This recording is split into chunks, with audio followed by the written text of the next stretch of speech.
Good morning all. ನಾನು ಅಂಬರೀಶ್ ಪೋತ್ನಾಳ್. ಮತ್ತೊಮ್ಮೆಲ್ಲರಿಗೂ ಅಮರ್ಸ್ ಕ್ಲಾಸಸ್ಗೆ ಸ್ವಾಗತ. ಇದು ಕ್ಲಾಸ್ ನಂಬರ್ 909 ಆಗುತ್ತೆ ಮತ್ತು ಸೆಪ್ಟೆಂಬರ್ 2025 5ನೇ ಭಾಗದ ಪ್ರಮುಖವಾಗಿರ್ತಕ್ಕಂತಹ ಪ್ರಚಲಿತ ಘಟನೆಗಳನ್ನು ನೋಡ್ತಾ ಹೋಗೋಣ. September 2025 important current affairs part 5 ಆಗುತ್ತೆ.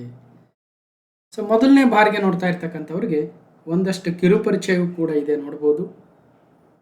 ಮತ್ತು ಅಮರ್ಸ್ ಕ್ಲಾಸಸ್ ಅಂತಕ್ಕಂಥ ಯೂಟ್ಯೂಬ್ ಚಾನಲ್ ಇದೆ, ಅಮರ್ಸ್ ಕ್ಲಾಸಸ್ ಅಂತಕ್ಕಂಥ ಟೆಲಿಗ್ರಾಮ್ ಚಾನಲ್ ಇದೆ.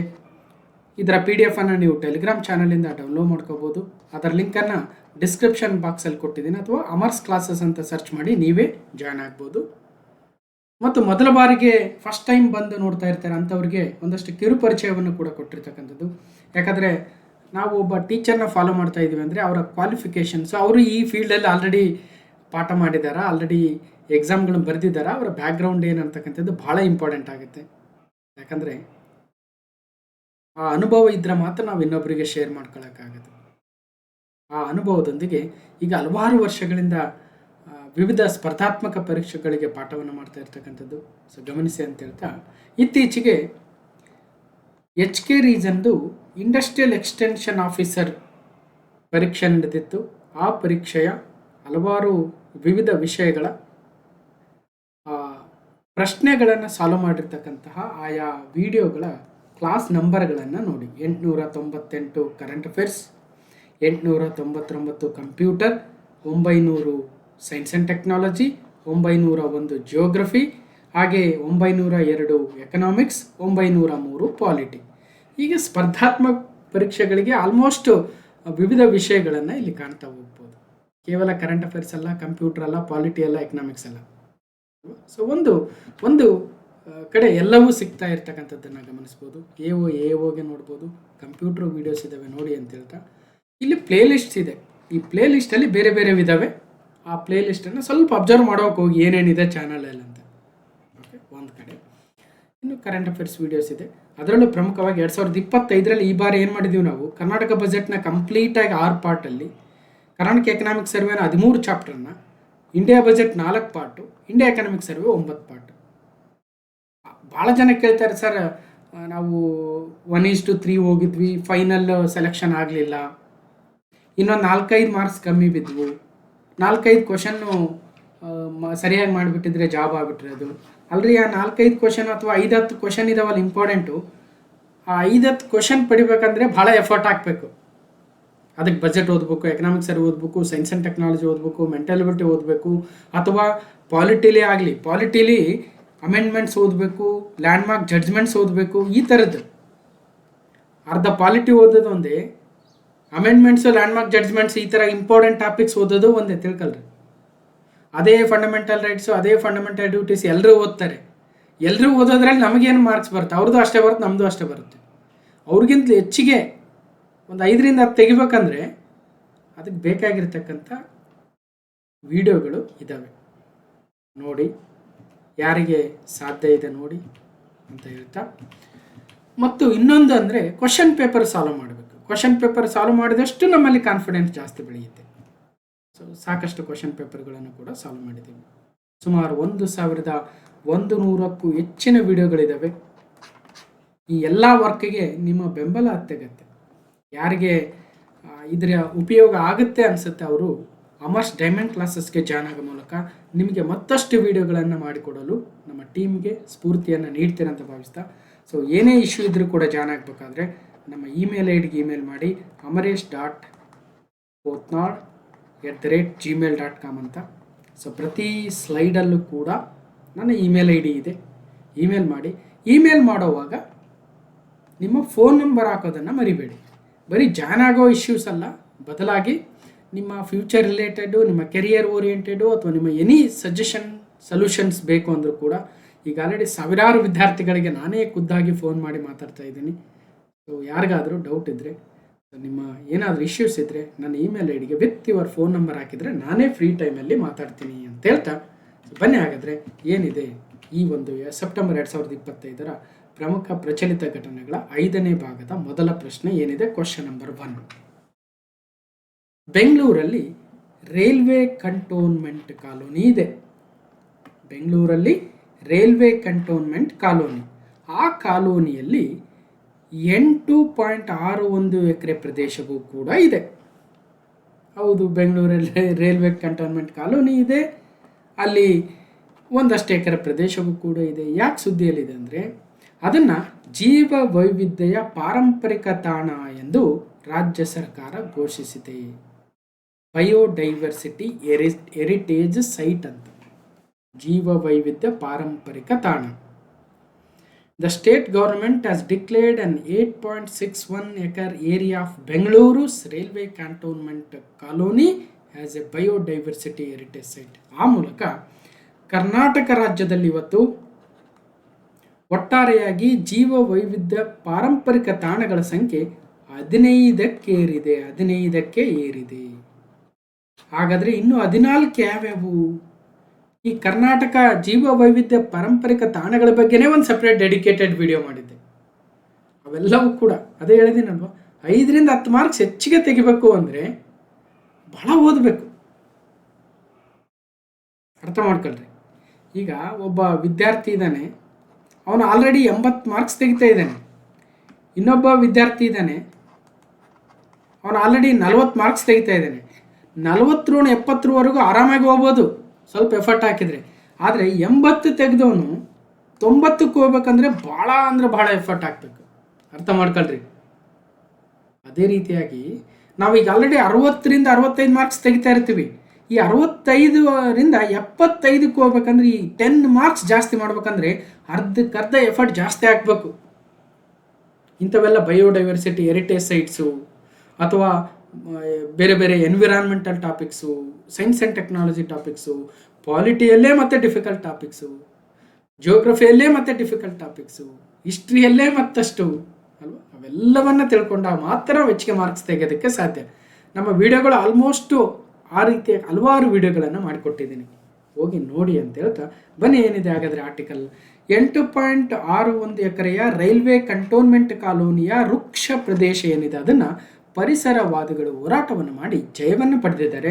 ಜೈವ ವೈವಿಧ್ಯೆಯ ಪಾರಂಪರಿಕ ತಾಣವಾಗಿ ಘೋಷಣೆ ಕೂಡ ಆಗಿದೆ. ಸಂರಕ್ಷಣೆಗೆ 50,000 ಮಂದಿ ಒತ್ತಾಯವನ್ನು ಮಾಡಿದ್ರು. 50 ಪ್ರಭೇದದ 371 ಮರಗಳಿಂದ ಕೂಡಿದ ಕಂಟೋನ್ಮೆಂಟ್ ರೈಲ್ವೆ ಕಾಲೋನಿಯ 8.61 ಎಕರೆ ಪ್ರದೇಶವನ್ನು ಜೀವ ವೈವಿಧ್ಯತೆಯ ಪಾರಂಪರಿಕ ತಾಣ ಎಂದು ಘೋಷಣೆ ಮಾಡಲಾಗಿದೆ ಎಂದು ಅರಣ್ಯ ಸಚಿವರು ಈಶ್ವರ್ ಖಂಡ್ರೆರವರು ಹೇಳಿದ್ದಾರೆ.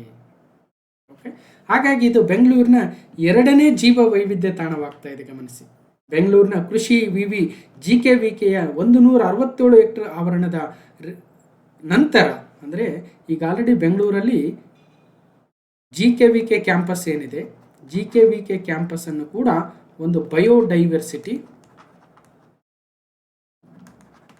ಹೆರಿಟೇಜ್ ಸೈಟ್ ಆಗಿ ಈಗ ಆಲ್ರೆಡಿ ಘೋಷಣೆ ಮಾಡಲಾಗಿತ್ತು. ಈಗ ಬೆಂಗಳೂರಿನ 2ನೇ ತಾಣ ಬೆಂಗಳೂರು ರೈಲ್ವೆ ಕ್ಯಾಂಟೋನ್ಮೆಂಟ್ ಕಾಲೋನಿ ಅಥವಾ ಏರಿಯಾ, ವೃಕ್ಷ ಪ್ರದೇಶ, ಬೆಂಗಳೂರು ನಗರ, ಅದರಲ್ಲೂ ಬೆಂಗಳೂರು ಉತ್ತರ ತಾಲೂಕು. ಸೊ 8.61 ಎಕರೆ ಪ್ರದೇಶ ನೋಡ್ಬೋದು. ಹೀಗೆ ಒಟ್ಟಾರೆಯಾಗಿ ನಗರದ ಹೃದಯ ಭಾಗದ ರೈಲ್ವೆ ಕಂಟೋನ್ಮೆಂಟ್ ಕಾಲೋನಿಯಲ್ಲಿರುವ 371 ಮರಗಳಿರುವ 8.61 ಎಕರೆ ಪ್ರದೇಶವನ್ನು ರಾಜ್ಯ ಸರ್ಕಾರ ಜೀವ ವೈವಿಧ್ಯ ಪಾರಂಪರಿಕ ತಾಣವೆಂದು ಘೋಷಣೆ ಮಾಡಿದೆ.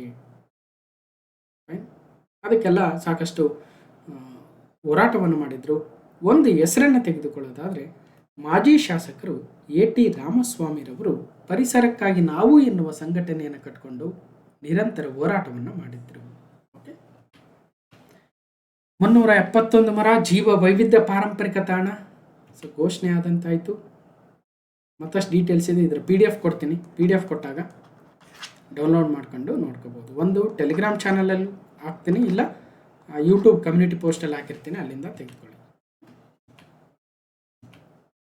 ಕ್ಲಾಸ್ ನಂಬರ್ 422 ಅಲ್ಲಿ ಕರ್ನಾಟಕ ಜೀವ ವೈವಿಧ್ಯ ಪರಂಪರೆಯ ತಾಣಗಳು ಅಂತ ಬಯೋಡೈವರ್ಸಿಟಿ ಹೆರಿಟೇಜ್ ಸೈಟ್ಸ್ ಇನ್ ಕರ್ನಾಟಕ ಅಂತ KS ಎಕ್ಸಾಮ್ ಟೈಮಲ್ಲಿ ಮಾಡಿದ್ನ ಅನಿಸುತ್ತೆ. ಒಟ್ಟು 13 ತಾಣಗಳಿದ್ವು ಅವತ್ತು. ಆ 13 ತಾಣಗಳ ಬಗ್ಗೆ ಕಂಪ್ಲೀಟ್ ಡೀಟೇಲ್ಸನ್ನು ಪ್ರತಿಯೊಂದು ತಾಣ ಅಥವಾ ಪ್ರತಿಯೊಂದು ಸೈಟ್ ತೆಗೆದುಕೊಂಡು ಅದರ ವಿಶೇಷತೆ ಏನು ಅಂತ ಹೇಳಿದ್ದೀನಿ. ಈಗ 13 ಅಲ್ಲದೆ ಮತ್ತೆರಡು ಸೇರಿಕೆ ಆಗಿದ್ದಾವೆ. ಒಟ್ಟು 15 ಬಯೋಡೈವರ್ಸಿಟಿ ಹೆರಿಟೇಜ್ ಸೈಟ್ಗಳನ್ನು ಇವತ್ತು ನಮ್ಮ ರಾಜ್ಯದಲ್ಲಿ ನಾವು ಕಾಣ್ತಾ ಹೋಗ್ಬೋದು. 422 ಹೆಚ್ಚಿನ ಮಾಹಿತಿಗೆ ಹೋಗಿ ನೋಡಿ. ಆದರೂ ಕೂಡ ಒಂದು ಪಟ್ಟಿಯನ್ನು ನೋಡೋದಾದರೆ ನಲ್ಲೂರು ಟ್ಯಾಮರೆಂಡ್ ಗ್ರೋವ್, ನಲ್ಲೂರು ಹುಣಸೆ ತೋಪು ಬೆಂಗಳೂರು ಗ್ರಾಮಾಂತರ ಅನ್ಕೊಳ್ಳೋಣ. ಓಗ್ರೇಕನ್ ಚಿಕ್ಕಮಗಳೂರು, ಕೃಷಿ ವಿಜ್ಞಾನ ವಿಶ್ವವಿದ್ಯಾಲಯ ಜಿಕೆವಿಕೆ ಬೆಂಗಳೂರು ನಗರ, ಅಂಬಾರಗುಡ್ಡ ಶಿವಮೊಗ್ಗ, ಮುಂಡಿಗೆ ಕೆರೆ ಉತ್ತರ ಕನ್ನಡ, ಜೂರಿ ಬೆಟ್ಟ ಕೊಪ್ಪಳ, ಸಿದ್ದರ ಬೆಟ್ಟ ತುಮಕೂರು, ರಾಮನಗರ ಬೆಟ್ಟ ರಾಮನಗರ, ಚಿಕ್ಕಮಗಳೂರು ಬೆಟ್ಟ ಚಿಕ್ಕಮಗಳೂರು, ಅಂತರಗಂಗೆ ಬೆಟ್ಟ ಕೋಲಾರ, ಆದಿನಾರಾಯಣ ಸ್ವಾಮಿ ಬೆಟ್ಟ ಚಿಕ್ಕಬಳ್ಳಾಪುರ, ಮಹಿಮಾರಂಗ ಬೆಟ್ಟ ಬೆಂಗಳೂರು, ಉರುಂಬಿ ದಕ್ಷಿಣ ಕನ್ನಡ. ಇವು 13 ತಾಣಗಳನ್ನು ಕ್ಲಾಸ್ ನಂಬರ್ 422 ಅಲ್ಲಿ ಕಂಪ್ಲೀಟ್ ಡಿಸ್ಕಷನ್ ಮಾಡಿದ್ದೀವಿ. ಅದಾದ ನಂತರ ಈಗ ಮತ್ತೆ 2 ತಾಣಗಳ ಘೋಷಣೆ ಆದಂತಾಯಿತು. ಒಂದು, ವಿಜಯಪುರ ಜಿಲ್ಲೆಯ ಮಮದಾಪುರ ಅರಣ್ಯ ಪ್ರದೇಶವನ್ನು ಶ್ರೀ ಸಿದ್ದೇಶ್ವರ ಸ್ವಾಮೀಜಿ ಜೀವ ವೈವಿಧ್ಯ ಪಾರಂಪರಿಕ ತಾಣ. ಸಿದ್ದೇಶ್ವರ ಸ್ವಾಮೀಜಿ ಅವರ ಬಗ್ಗೆ ಅವರ ಒಂದು ನೆನಪಿಗೋಸ್ಕರ ವಿಜಯಪುರ ಜಿಲ್ಲೆ ಮಮದಾಪುರದ ಅರಣ್ಯ ಪ್ರದೇಶವನ್ನು ಕಳೆದ ವರ್ಷ ಶ್ರೀ ಸಿದ್ದೇಶ್ವರ ಸ್ವಾಮೀಜಿ ಜೀವ ವೈವಿಧ್ಯ ಪಾರಂಪರಿಕ ತಾಣ ಅಂತ ಮಹಾತ್ಮರ ಹೆಸರಲ್ಲಿ ಇಟ್ಟಿದ್ದಾರೆ. ಈಗ 15ನೇದು ರೈಲ್ವೆ ಕಂಟೋನ್ಮೆಂಟ್ ಕಾಲೋನಿ ಬೆಂಗಳೂರು. ಒಟ್ಟು 15 ಆದವು. ಸೊ ಕಳೆದ ಬಾರಿ ನಾವು ಎಕನಾಮಿಕ್ಸ್ ಸರ್ವೇದಲ್ಲಿ ಮಾತಾಡಬೇಕಾದ್ರೆ ವಿಜಯಪುರ ಜಿಲ್ಲೆಯ ಮಮದಾಪುರ ಅರಣ್ಯ ಪ್ರದೇಶವನ್ನು ಶ್ರೀ ಸಿದ್ದೇಶ್ವರ ಸ್ವಾಮೀಜಿ ಜೀವ ವೈವಿಧ್ಯತಾ ಪಾರಂಪರಿಕ ತಾಣ ಅಂತ ಘೋಷಣೆಯನ್ನು ಮಾಡಲಾಗಿತ್ತು. ಬರೀ ನಾವು ಇದ್ರ ಬಗ್ಗೆ ತಿಳ್ಕೊಂಡ್ರೆ ಅಷ್ಟೇ ಅಲ್ಲ, ಎಕ್ಸಾಮಲ್ಲಿ ಹೆಂಗೆ ಬಂದಿದ್ದಾವೆ ಕೂಡ ತಿಳ್ಕೋಬೇಕು. ಸಿವಿಲ್ PCHK 454 ಪೋಸ್ಟ್ 2023 ಅಲ್ಲಿ ಒಂದು ಪ್ರಶ್ನೆ ಇತ್ತು. ಕೆಳಗಿನವುಗಳಲ್ಲಿ ಯಾವುದು ಕರ್ನಾಟಕದ ಜೈವಿಕ ವೈವಿಧ್ಯತೆಯ ಪರಂಪರೆಯ ತಾಣವಲ್ಲ, biodiversity heritage site in Karnataka ಅಲ್ಲ ಅಂತಕ್ಕಂಥದ್ದು. ಅಮರಗುಡ್ಡ ಅಥವಾ ಅಂಬಾರಗುಡ್ಡ, ಗಾಂಧಿ ಕೃಷಿ ವಿಜ್ಞಾನ ಕೇಂದ್ರ ಕ್ಯಾಂಪಸ್, ನಲ್ಲೂರು ಹುಣಸೆ ತೋಪು, ದೊಡ್ಡ ಆಲದ ಮರ. ಹಾಗಾದರೆ ಇಲ್ಲಿ ಕೊಟ್ಟಿರ್ತಕ್ಕಂಥವುಗಳಲ್ಲಿ ಯಾವುದಿಲ್ಲ ಈ ಪಟ್ಟಿಯಲ್ಲಿ? ನೋಡಿ, ನಲ್ಲೂರು ಹುಣಸೆ ತೋಪಿದೆ, ಅಂಬಾರಗುಡ್ಡ ಇದೆ, GKVK ಇದೆ, ಇನ್ಯಾವುದಿಲ್ಲ, ದೊಡ್ಡ ಆಲದ ಮರ ಇಲ್ಲ, ಗಮನಿಸಿ. ಸೊ ಹಾಗಾಗಿ ಎಕ್ಸಾಮಲ್ಲಿ ಈ ರೀತಿ ಪ್ರಶ್ನೆ ಕೇಳ್ತಾರೆ ರೀ. ಮತ್ತು ಈ ಪ್ರಶ್ನೆ ಓದ್ಬೇಕಂದ್ರೆ ನಾವು ಈ ಬಯೋಡೈವರ್ಸಿಟಿ ಹೆರಿಟೇಜ್ ಸೈಟ್ ಬಗ್ಗೆ ತಿಳ್ಕೊಂಡಿರ್ಬೇಕಲ್ವ, ಎಲ್ಲಿದ್ದಾವೆ ಏನಂತ ಒಂದು ಕಡೆ ಪಟ್ಟಿ ಮಾಡಿಕೊಂಡು ಅವುಗಳ ವಿಶೇಷತೆಯನ್ನು ನೆನ್ಪಿಟ್ಕೊಂಡು ಓದಬೇಕು. ಇವಾಗ ಹೇಳಿದ್ನೆ ಬಿಟ್ರೆ 15 ಹೇಳಿದೆ ನೆನಪಿರ್ತಾವೆ ಒಂದೇ ಸಲಕ್ಕೆ. ಹಾಗಾಗಿ ಅಲ್ಲಿ ಎಕ್ಸ್ಪ್ಲನೇಷನ್ ಕೊಟ್ಟಾಗ ಈಸಿಯಾಗಿ ನೆನಪಿರುತ್ತೆ ಅನ್ನೋದು ಉದ್ದೇಶ ಅಷ್ಟೇ. ಓಕೆ, ಸೊ ಬನ್ನಿ ಹಾಗಾದರೆ ಇಷ್ಟು ಹೇಳಬಲ್ಲೆವು, ಓದೋದು ನೀವೇ. ನೆಕ್ಸ್ಟು ಕ್ವಶನ್ ನಂಬರ್ 2, 2025 ಸೆಮಿಕಾನ್ ಇಂಡಿಯಾದಲ್ಲಿ ಬಿಡುಗಡೆಯಾದ ಭಾರತದ ಮೊದಲ ಸಂಪೂರ್ಣ ಸ್ಥಳೀಯ 32 ಬಿಟ್ ಮೈಕ್ರೋ ಪ್ರೊಸೆಸರ್ ಹೆಸರೇನು?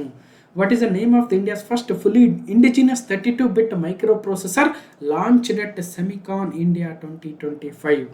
ಆರ್ಯಭಟ 3201, ಚಂದ್ರಯಾನ 3201, ಭಾಸ್ಕರ 3201, ವಿಕ್ರಮ್ 3201. ಅಂದರೆ ಸರಿಯಾದ ಉತ್ತರ Vikram 3201 is a first fully indigenous 32 bit microprocessor. ಈಗ ಮೈಕ್ರೋ ಪ್ರೊಸೆಸರ್ ಅಥವಾ ಪ್ರೊಸೆಸರ್ ಅಂತ ಬಂದಾಗ, ಅಥವಾ CPU ಅಂತ ಏನು ಕರಿತೀವಿ, ಈ 32 bit microprocessor first fully indigenous ಅಂದರೆ ದೇಶೀಯವಾಗಿಯೇ ನಿರ್ಮಿಸಿರ್ತಕ್ಕಂಥ, ಡೆವಲಪ್ ಮಾಡಿರ್ತಕ್ಕಂತಹ 32 ಬಿಟ್ ಮೈಕ್ರೋ ಪ್ರೊಸೆಸರ್. ಜನರಲ್ ಆಗಿ 64 ಬಿಟ್ ಅಂತ ಕರಿತೀವಿ, 32 ಬಿಟ್ ಅಂತ ಕರಿತೀವಿ, ಮತ್ತು 16 ಬಿಟ್ಟು 8 ಬಿಟ್ ಇವೆಲ್ಲ ಇದ್ದಾವೆ. ಇವತ್ತೆಲ್ಲ 64 ಬಿಟ್ ಮೈಕ್ರೋ ಪ್ರೊಸೆಸರ್ಗಳನ್ನು ನಮ್ಮ ಕಂಪ್ಯೂಟರ್ ಲ್ಯಾಪ್ಟಾಪ್ಗಳಲ್ಲಿ ನೋಡ್ತೀವಿ. ಆದರೆ ಪರ್ಟಿಕ್ಯುಲರ್ ಆಗಿ ನಮ್ಮ ಇಸ್ರೋದ ವಿವಿಧ ಆಪರೇಷನ್ಗಳಿಗೋಸ್ಕರನೇ 32 ಬಿಟ್ ಮೈಕ್ರೋ ಪ್ರೊಸೆಸರನ್ನು ನಮ್ಮ ದೇಶದಲ್ಲೇ ಇಂಡಿಜಿನಸ್ ಆಗಿ ಡೆವಲಪ್ ಮಾಡಿದ್ದಾರೆ. ಹಾಗಾದರೆ ಯಾರು ಡೆವಲಪ್ ಮಾಡಿದ್ದಾರೆ ಅನ್ನೋದು ಒಂದು ಪ್ರಶ್ನೆ, ಅದ್ರ ಹೆಸರೇನು ಅನ್ನೋದು ಎರಡನೇ ಪ್ರಶ್ನೆ, ಮೂರನೇದು ಯಾವುದಕ್ಕೆ ಬಳಸ್ತಾರೆ ಅನ್ನೋದು ಪ್ರಶ್ನೆ ಆಗುತ್ತೆ. ನೋಡಿ ಹೆಂಗೆ ನೆನ್ಪಿಡ್ಬೇಕು ಸರ್ ಅಂತ ಭಾಳ ಜನ ಕೇಳ್ತಾ ಇರತ್ರಿ. ಈ ಥರ ಕ್ವಶನ್ ಹಾಕ್ಕೊಂಡು ನಾವು ನೆನ್ಪಿಡ್ಬೋದು. ಇಲ್ಲ ನಾವು ಸುಮ್ಮನೆ ಓದಂತ ಯಾವುದೂ ನೆನಪಿರಲ್ಲ. ಅದಕ್ಕೋಸ್ಕರ ಕೆಲವೊಬ್ರು ಮ್ಯಾಗ್ಝಿನ್ ಓದಿದ್ರೆ ನೆನಪಿರುತ್ತೆ, ಕೆಲವೊಬ್ರಿಗೆ ಯಾರೋ ಪಾಠ ಮಾಡಿದ್ದನ್ನು ಕೇಳಿದ್ರೆ ನೆನಪಿರುತ್ತೆ, ಇನ್ನೊಬ್ರಿಗೆ ತಾವೇ ಓದಿದ್ರೆ ನೆನಪಿರುತ್ತೆ, ಇನ್ನೊಬ್ಬರಿಗೆ ನೋಡಿದ್ರೆ ನೆನಪಿರುತ್ತೆ. ಅವರವರ ಭಾವಕ್ಕೆ ಅವರವರ ಭಕ್ತಿಗೆ ಅಂದಂಗೆ ನಮಗೇನಂದ್ರೆ, ನನಗೆ ಪಾಠ ಇನ್ನೊಬ್ರು ಹೇಳಿದಾಗ ಕೇಳಿದರೆ ಭಾಳ ಅರ್ಥ ಆಗುತ್ತೆ. ಅದರಲ್ಲೂ ಡಿಫಿಕಲ್ಟ್ ಇರ್ತಕ್ಕಂಥ ಟಾಪಿಕ್ಸು ಸಿಂಪಲ್ ಆಗಿರೋ ನಾವು ಓದಿದ್ರೆ ಅರ್ಥ ಆಗ್ಬಿಡುತ್ತೆ, ಇನ್ನೊಬ್ರು ಹೇಳಿದಾಗ ಅದು ಹೆಂಗೋ ಒಂದು ಕಡೆ ಮೈಂಡಲ್ಲಿ ಕುಳಿತಿರುತ್ತೆ ಅನ್ನೋದು ನನ್ನ ಭಾವನೆ. ಅದೇ ಥರ ಓದ್ತಾ ಇರ್ತಕ್ಕಂಥವ್ರು ನಾನು ವಿಡಿಯೋ ಭಾಳ ಜನ ಫಾಲೋ ಮಾಡ್ತಾ ಇರ್ತೀರಿ.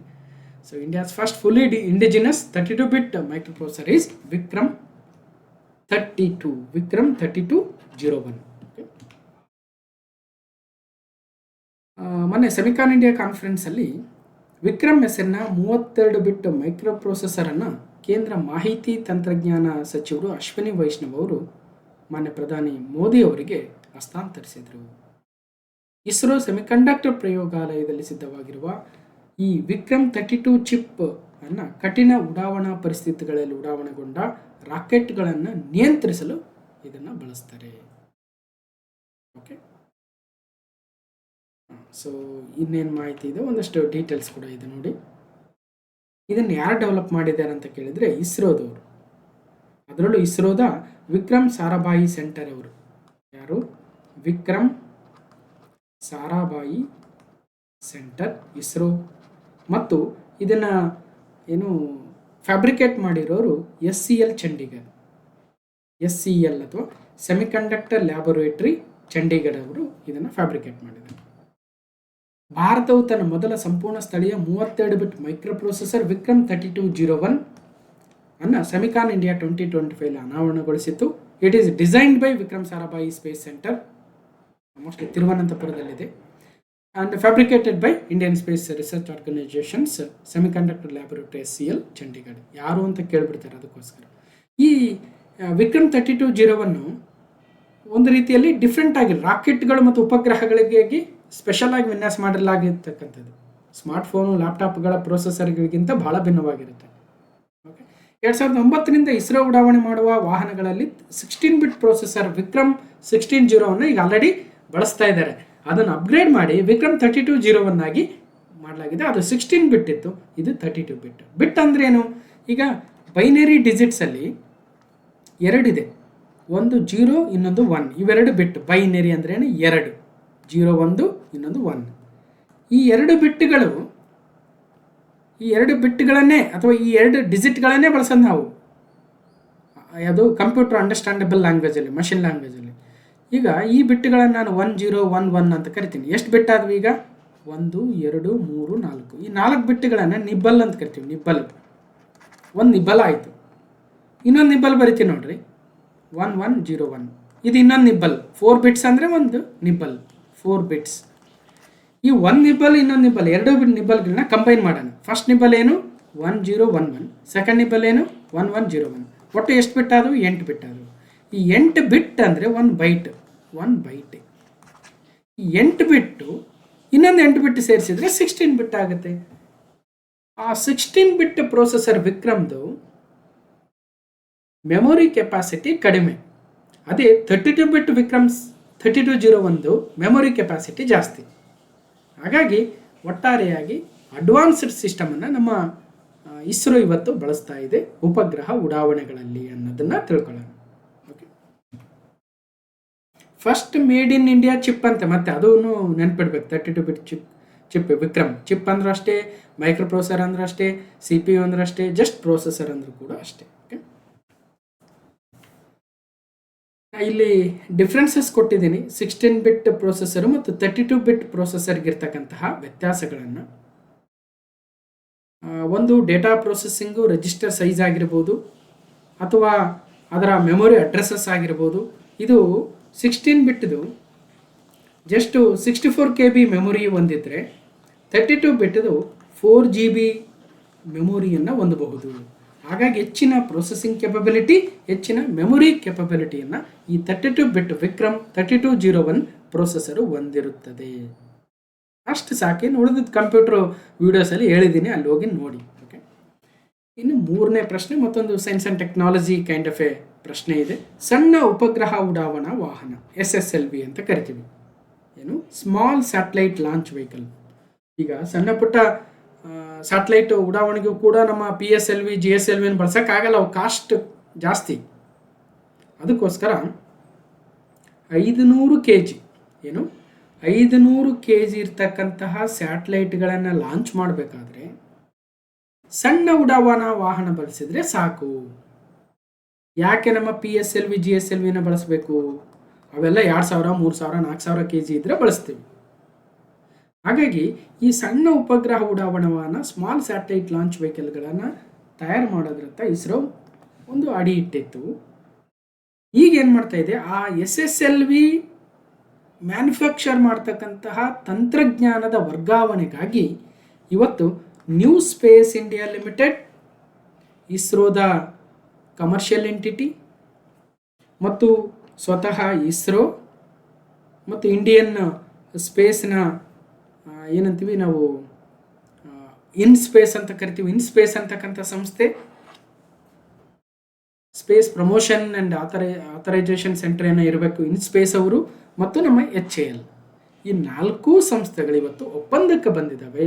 SSLV ಸ್ಮಾಲ್ ಸ್ಯಾಟಲೈಟ್ ಲಾಂಚ್ ವೆಹಿಕಲ್ಗಳನ್ನು ರೆಡಿ ಮಾಡಿ ಕೊಡೋದಕ್ಕೆ ಕಂಪ್ಲೀಟಾಗಿ ಟೆಕ್ನಾಲಜಿಯನ್ನು ಇಸ್ರೋದಿಂದ HALಗೆ ವರ್ಗಾವಣೆ ಮಾಡೋದಕ್ಕೆ ಬೇಕಾಗಿರ್ತಕ್ಕಂಥ ಒಪ್ಪಂದಕ್ಕೆ ಸಹಿಯನ್ನು ಹಾಕಿದ್ದಾವೆ ಅಷ್ಟೇ. ಅಂದರೆ ಪ್ರತಿಯೊಂದನ್ನು ಇಸ್ರೋ ಡೆವಲಪ್ ಮಾಡೋ ಬದಲಾಗಿ, ಇಸ್ರೋನೇ ತಯಾರು ಮಾಡೋ ಬದಲಾಗಿ HALಗೆ ಕೊಟ್ಬಿಡೋದು. HAL ಅವರು ಅದೇನೋ ಪ್ರೈಸ್ ಇರುತ್ತೆ, ಆ ಪ್ರೈಸಲ್ಲಿ ಡೆವಲಪ್ ಮಾಡಿ ಇವ್ರಿಗೆ ಕೊಡ್ತಾರೆ. ಇವ್ರು ಏನು ಮಾಡ್ಬೋದು, ಬೇರೆ ಬೇರೆ ದೇಶಗಳಿಂದ ಉಪಗ್ರಹ ಉಡಾವಣಾ ಒಪ್ಪಂದಗಳನ್ನು ತಂದು ಈ SSLVಗಳನ್ನು ಬಳಸಿ ಲಾಂಚ್ ಮಾಡೋ ಮೂಲಕ ನಮ್ಮ ದೇಶದಲ್ಲಿ ಈ ಸ್ಪೇಸ್ ಟೆಕ್ನಾಲಜಿಯಿಂದ ದೇಶಕ್ಕೆ GDP ಕೊಡುಗೆಯನ್ನು ಕೊಡಬಹುದು ಅನ್ನೋ ಉದ್ದೇಶಕ್ಕಾಗಿಯೇ 2019-20 ಸಾಲಿನಲ್ಲಿ ನ್ಯೂ ಸ್ಪೇಸ್ ಇಂಡಿಯಾ ಲಿಮಿಟೆಡ್ ಅಂತಕ್ಕಂತಹ ಇಸ್ರೋದ ಅಡಿಯಲ್ಲಿ ಬರುವ ಒಂದು ಕಮರ್ಷಿಯಲ್ ಎಂಟಿಟಿಯನ್ನು ದೇಶ ನಮ್ಮ ಕೇಂದ್ರ ಸರ್ಕಾರ ಸ್ಥಾಪನೆ ಮಾಡಿದ್ದು ಗಮನಿಸಿ. ಅದರ ಕೆಲಸ ಏನು, ಕಮರ್ಷಿಯಲಿ ಸ್ಯಾಟಲೈಟ್ಗಳನ್ನು ಲಾಂಚ್ ಮಾಡೋದು. ಆಫ್ರಿಕಾ, ಅಮೆರಿಕಾ, ಬೇರೆ ಬೇರೆ ಯುರೋಪ್ನ ಕಂಟ್ರೀಸ್ಗಳಿಂದ ಬೇರೆ ಬೇರೆ ದೇಶಗಳು ನಮ್ಮ ಇಸ್ರೋಗೆ ಬಂದು, ನಮ್ಮ ನ್ಯೂ ಸ್ಪೇಸ್ ಇಂಡಿಯಾ ಲಿಮಿಟೆಡ್ಗೆ ಬಂದು ಒಪ್ಪಂದಗಳನ್ನು ಮಾಡಿಕೊಂಡು ನಮ್ಮ ಒಂದು ಸ್ಯಾಟಲೈಟ್ನ ಲಾಂಚ್ ಮಾಡಿಕೊಡಿ ಅಂತ ಕೇಳ್ತಾರೆ. ಯಾಕಂದರೆ ನಮ್ಮ ಸ್ಯಾಟಲೈಟ್ ಲಾಂಚಿಂಗ್ ಕಾಸ್ಟ್ ಏನಿದೆ ಕಮ್ಮಿ ಇದೆ. ಮತ್ತು ಈ SSLVಗಳಿಂದ ಲಾಂಚ್ ಮಾಡಿದರೆ ಇನ್ನೂ ಕಡಿಮೆ ಆಗ್ಬಿಡುತ್ತೆ ನೋಡಿ. ಅದಕ್ಕೋಸ್ಕರ ಇವತ್ತು ಹಲವಾರು SSLVಗಳು ಬೇಕಾಗುತ್ತವೆ. ಅದಕ್ಕೆ ಇಸ್ರೋ ಟೆಕ್ನಾಲಜಿ ಮೇಲೆ ಫೋಕಸ್ ಮಾಡಬೇಕು, ಈ SSLVಗಳನ್ನು ರೆಡಿ ಮಾಡೋದ್ರಲ್ಲಿ ಅಲ್ಲ ಅನ್ನೋ ಉದ್ದೇಶಕ್ಕೆ HALಗೆ ಆ ಒಂದು ಕೆಲಸವನ್ನು ಹಸ್ತಾಂತರ ಮಾಡ್ತಾ ಇದೆ. ಅರ್ಥ ಆಯಿತು ಅಂದ್ಕೊಳ್ತೀನಿ. A technology transfer agreement was signed between new space India limited and ISRO and IN-SPACe and HAL for the transfer of the small satellite launch vehicle technology. ಇಂಥವೆಲ್ಲ ಟೆಕ್ನಾಲಜಿಕಲ್ ಥಿಂಗ್ಸು ಭಾಳ ಅರ್ಥ ಮಾಡ್ಕೋಬೇಕು. ನಾವು ಇಂಥಲ್ಲೇ ಫೇಲ್ ಆಗೋದು. ಯಾಕೆ ನಮ್ಮ ಮಾರ್ಕ್ಸ್ ಕಮ್ಮಿ ಬರುತ್ತಂದರೆ, ಇದು ಟಫ್ ಇದೆ, ಇದು ಯಾವುದ್ಯಾವುದು ಸ್ಮಾಲ್ ಸ್ಯಾಟಲೈಟ್ ಲಾಂಚ್ ವೆಹಿಕಲ್ ಇದೆ, ಇದು ಯಾವುದೋ HAL, ಏನಪ್ಪ ಇದು ವರ್ಗಾವಣೆ, ಇದು ನಮಗೆ ಅರ್ಥ ಆಗ್ತಾ ಇಲ್ಲ, ನಾವೇ ಎಲ್ಲಿ ಹುಡುಗರಿಗೆ ಹೇಳೋದು ಅಂತ ಟೀಚರು ಬಿಟ್ಬಿಟ್ರೆ ಹೋಗುತ್ತೆ. ನೀವು ಓದೋರು ಸಹಿತನೂ ಇದು ಯಾಕೋ ನನಗೇನು ಅರ್ಥ ಆಗ್ತಾ ಇಲ್ಲ ಅಂತ ನೀವು ಬಿಟ್ಟರು ಹೋಗುತ್ತೆ. ಅದು ಬಿಟ್ಟೆ ಇದು ಬಿಟ್ಟೆ ಅಂತ ಎಕ್ಸಾಮಲ್ಲಿ ಅಂಥವು ಒಂದು 5-10 ಬಂದುಬಿಟ್ರೆ ಮುಗಿದೇ ಹೋಯ್ತು. ಫಸ್ಟ್ ಆಫ್ ಆಲ್ ನಮ್ಮ ಮನಸ್ಸು ಹೆಂಗಿರುತ್ತೆ, ನಾನು ಅದು ಓದಿಲ್ಲ ಇದು ಓದಿಲ್ಲ ಅಂತ ಅನ್ನಂಗಿರಬಾರ್ದು. ಎಲ್ಲನೂ ಓದಕ್ಕೆ ಹೋಗ್ಬೇಕು. 1-2 ವರ್ಷ ಡೆಡಿಕೇಟ್ ಆಗಿ ಕುಂತುಬಿಟ್ರೆ ಮುಗೀತು. ಇವಾಗ ನೋಟಿಫಿಕೇಶನ್ ಬರ್ತಾ ಇದ್ದಾವಂದರೆ ಸರಿಯಾಗಿ ಕುಂತು ಓದ್ಬೇಕು. ಅದೊಂದು ಹಬ್ಬ ಇದ್ದಂಗೆ ನೋಡ್ರಿ. ಫೈನಲಿ ನಾವು ಸೆಲೆಕ್ಟ್ ಆಗ್ತೋ ಬಿಡ್ತೀವೋ, ನಾವು ಮಾಡ್ತಕ್ಕಂಥ ಕೆಲಸದಲ್ಲಿ ನಮ್ಮ ಎಫರ್ಟನ್ನು 100% ಹಾಕ್ಬೇಕು ಅಷ್ಟೇ. ನಾನು ವಿಡಿಯೋ ನೀವು ನೋಡ್ತಿರೋ ಬಿಡ್ತಿರೋ, ನಾನು ಒಳ್ಳೆ ವಿಡಿಯೋ ಮಾಡ್ಬೇಕಷ್ಟೇ. ನಂದು ಆ ಉದ್ದೇಶ ಇರ್ಬೇಕು ನಿಮ್ಮ ಹತ್ರ. ನನಗೆ ಕೆಲಸ ಸಿಗುತ್ತೋ ಬಿಡುತ್ತೋ, ನಾನು 2 ವರ್ಷ ಡೆಡಿಕೇಟ್ ಆಗಿ ಚೊಲತ್ನಾಗ ಓದ್ತೀನಿ. ಕೆಲಸ ಸಿಕ್ಕರೆ ಓಕೆ, ಕೆಲಸ ಸಿಗದೆ ಹೋದರೆ ಇನ್ನೊಂದು ಯಾವುದೋ ನನಗೋಸ್ಕರ ಕಾಯ್ತಾ ಇದೆ ಅಂತ ಅಂದ್ಕೊಂಡವನು ಮಾತ್ರ ಕಾನ್ಫಿಡೆಂಟಾಗಿ ಬದುಕೋಕ್ಕೆ ಸಾಧ್ಯ. ಇಲ್ಲದೆ ಹೋದರೆ ನಮ್ಮ ಕರ್ನಾಟಕ ಸರ್ಕಾರದಲ್ಲಿ KS ಯಾವಾಗ ಕರೆದಿದ್ದಾರೆ ನೋಡಿ. KS ಆಗ್ಬೇಕಂತ ಕುಂತ್ರೆ ಏನಾಗ್ತಾಯಿದೆ ಕತೆ ಇವತ್ತು. ಸೊ ಅದಕ್ಕೋಸ್ಕರ ಅಟ್ಲೀಸ್ಟ್ ನಿಮ್ಮ ಎಫರ್ಟನ್ನು ಸರಿಯಾಗಿ ಹಾಕಿ ಅಂತ ಹೇಳ್ತಾ, SSLV ತಂತ್ರಜ್ಞಾನ ಇಸ್ರೋ HAL ಒಪ್ಪಂದ. ಸಣ್ಣ ಉಪಗ್ರಹ ಉಡ್ಡಯನ ವಾಹನಗಳ SSLV ಉತ್ಪಾದನಾ ತಂತ್ರಜ್ಞಾನದ ವರ್ಗಾವಣೆಗೆ ಭಾರತೀಯ ಬಾಹ್ಯಾಕಾಶ ಸಂಶೋಧನಾ ಸಂಸ್ಥೆ ಇಸ್ರೋ ಮತ್ತು ಹಿಂದೂಸ್ತಾನ್ ಏರೋನಾಟಿಕ್ಸ್ ಲಿಮಿಟೆಡ್ HAL ಜೊತೆ ಒಡಂಬಡಿಕೆ ಆಗಿದೆ. ಇದು ಬಾಹ್ಯಾಕಾಶ ವಲಯದಲ್ಲಿ ಉದ್ಯಮ ಸಹಭಾಗಿತ್ವದ ದೃಷ್ಟಿಯಿಂದ ಮಹತ್ವದ ಹೆಜ್ಜೆಯಾಗಿದೆ. ತಂತ್ರಜ್ಞಾನ ವರ್ಗಾವಣೆ ಕುರಿತು 100ನೇ ಒಪ್ಪಂದಕ್ಕೆ ISRO, new space India limited NSIL ಮತ್ತು ಇನ್ಸ್ಪೇಸ್ ಹಾಗೂ HAL ಸಹಿಯನ್ನು ಮಾಡಿದವೆ. ಇದು ಒಟ್ಟು 24 ತಿಂಗಳು ಹಿಡಿಯುತ್ತಂತೆ. ಅವಾಗ ಏನಾಗುತ್ತೆ, ಇಸ್ರೋದು ಒಂದು ಟೀಮು, HALಗೆ ಒಂದು ಟೀಮ್ಗೆ ಕಂಪ್ಲೀಟು ಟೆಕ್ನಾಲಜಿ ಟ್ರಾನ್ಸ್ಫರನ್ನು ಮಾಡ್ತಾರೆ. ಯಾವ ರೀತಿಯಾಗಿ ನಾವು SSLVನ ಡೆವಲಪ್ ಮಾಡಬೇಕು, ಯಾವ ರೀತಿಯಾಗಿ ಅದನ್ನು ಕನ್ಸ್ಟ್ರಕ್ಟ್ ಮಾಡಬೇಕು, ಬಿಲ್ಡ್ ಮಾಡಬೇಕು ಅಂತ. ಓಕೆ, ಈ ಅವಧಿಯಲ್ಲಿ SSLVಗಳಿಗೆ ಸಂಬಂಧಿಸಿದ ತಾಂತ್ರಿಕ ಜ್ಞಾನ ಮತ್ತು ತರಬೇತಿಯನ್ನು ಇಸ್ರೋ ಸಂಸ್ಥೆ HALಗೆ ವರ್ಗಾವಣೆಯನ್ನು ಮಾಡಲಿದೆ ಅಂತ ಇಸ್ರೋ ಅಧ್ಯಕ್ಷ V. ನಾರಾಯಣನ್ ಅವರು ಈ ಸಂದರ್ಭದಲ್ಲಿ ಪ್ರತಿಕ್ರಿಯೆಯನ್ನು ಕೊಟ್ಟಿದ್ದಾರೆ. ಬಾಹ್ಯಾಕಾಶಕ್ಕೆ ಚಾಚಿದ HAL, ಇಸ್ರೋ ಜೊತೆಗಿನ ಜುಗಲ್ಬಂದಿ ಸ್ವಾಗತಾರ್ಹ. ನಮ್ಮ ತೇಜಸ್ ಯುದ್ಧ ವಿಮಾನ, ಸುಖೋಯ್ ಆಗಿರ್ಬೋದು ಅಥವಾ ಇನ್ನಿತರ ಹೆಲಿಕಾಪ್ಟರ್ಗಳನ್ನು ಏನು ಇವತ್ತು ನಮ್ಮ HAL ತಯಾರು ಮಾಡ್ತಾ ಇದೆ, ಅದ್ರ ಜೊತೆಗಿನ ಮುಂದೆ ಸಣ್ಣ ಉಪಗ್ರಹ ಉಡಾವಣಾ ವಾಹನಗಳ ತಯಾರಿಕೆಗೂ ಕೂಡ, ಅಂದರೆ ಈ ರಾಕೆಟ್ಗಳನ್ನು ಕೂಡ ತಯಾರಿಸೋದ್ರತ್ತ ನಮ್ಮ HAL, ಬೆಂಗಳೂರು ಮೂಲದ HAL ಮುನ್ನುಗ್ತಾ ಇದೆ. ಅದಕ್ಕೋಸ್ಕರ ಬೆಂಗಳೂರಲ್ಲೇ ಪ್ರಧಾನ ಕಚೇರಿಯನ್ನು ಹೊಂದಿರುವ ಇಸ್ರೋ ಬೆಂಗಳೂರಲ್ಲೇ ಪ್ರಧಾನ ಕಚೇರಿಯನ್ನು ಹೊಂದಿರತಕ್ಕಂಥ HALಗೆ ವರ್ಗಾವಣೆಯನ್ನು ಮಾಡ್ತಾ ಇದೆ. Technology transfer. SSLV 500 kgಗಿಂತ ಕಡಿಮೆ ತೂಕದ ಸಣ್ಣ ಉಪಗ್ರಹಗಳನ್ನು ಕೆಳಗಿನ ಭೂಕಕ್ಷೆಗೆ, ಲೋ ಅರ್ತ್ ಆರ್ಬಿಟ್ LEOಗೆ ಉಡಾವಣೆ ಮಾಡಲು ಅಭಿವೃದ್ಧಿಪಡಿಸಿದ 3 ಹಂತದ ರಾಕೆಟ್ ಆಗಿದೆ. ಈ ರಾಕೆಟ್ ಬಹಳ ಅಗ್ಗವಾಗಿದ್ದು ಮತ್ತು ವೇಗವನ್ನು ಕೂಡ ಹೊಂದಿದೆ. ಅಂದರೆ ಬಹಳ ಕಡಿಮೆ ಅಮೌಂಟಲ್ಲಿ ಇದನ್ನು ನಾವು ಡೆವಲಪ್ ಮಾಡ್ಬೋದು ಅನ್ನೋಂಗೆ. ಓಕೆ, ಸೊ ನೋಡಿ, ಇಸ್ರೋ ವೆಬ್ಸೈಟಿಂದ ತೆಗೆದುಕೊಂಡಿರ್ತಕ್ಕಂಥ ಡೀಟೇಲ್ಸ್ ಇದೆ. SSLV ಸೊ 3 ಹಂತದ ವ್ಯವಸ್ಥೆಯನ್ನು ಹೊಂದಿದೆ. ಇನ್ನು ಇಸ್ರೋದ ಡೀಟೇಲ್ಸ್ ಕೂಡ ಇದೆ. Indian national space promotion and authorisation centre Inspace ಅಂದರೆ Indian national space promotion and authorisation centre Inspace. Okay, ಇನ್ನು ನ್ಯೂ ಸ್ಪೇಸ್ ಇಂಡಿಯಾ ಲಿಮಿಟೆಡ್ ಅಲ್ಲಲ್ಲ, ಇನ್ಸ್ಪೇಸ್ದು ಯಾವಾಗ ಸ್ಥಾಪನೆ ಆಯ್ತು ನೋಡ್ಬೇಕು. ಫಸ್ಟ್ 2020 ಸ್ಥಾಪನೆ ಮಾಡಿದರು. ಪ್ರೈಮ್ ಮಿನಿಸ್ಟರ್ ನರೇಂದ್ರ ಮೋದಿ ಅವರ ಅಡಿಯಲ್ಲೇ ಬರುತ್ತೆ.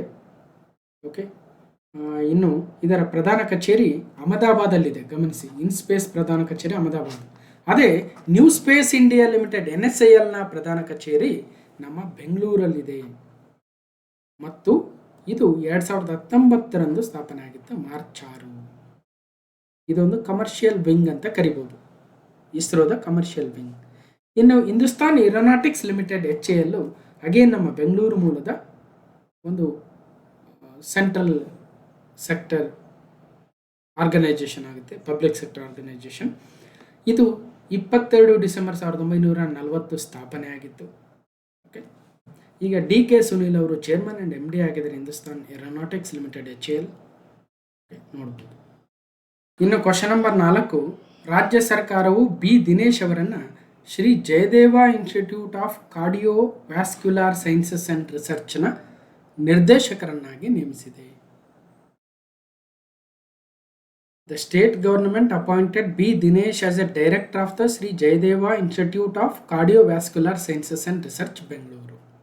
ಬನ್ನಿ, ಹಾಗಾದರೆ ಏನಿದೆ ಜಯದೇವ ಹೃದ್ರೋಗ ಸಂಸ್ಥೆ ಏನಂತ ಕರಿತೀವಿ, ಅದರ ನೂತನ ನಿರ್ದೇಶಕರನ್ನಾಗಿ B ದಿನೇಶ್ ಅವರನ್ನು ನೇಮಕ ಮಾಡಲಾಗಿದೆ.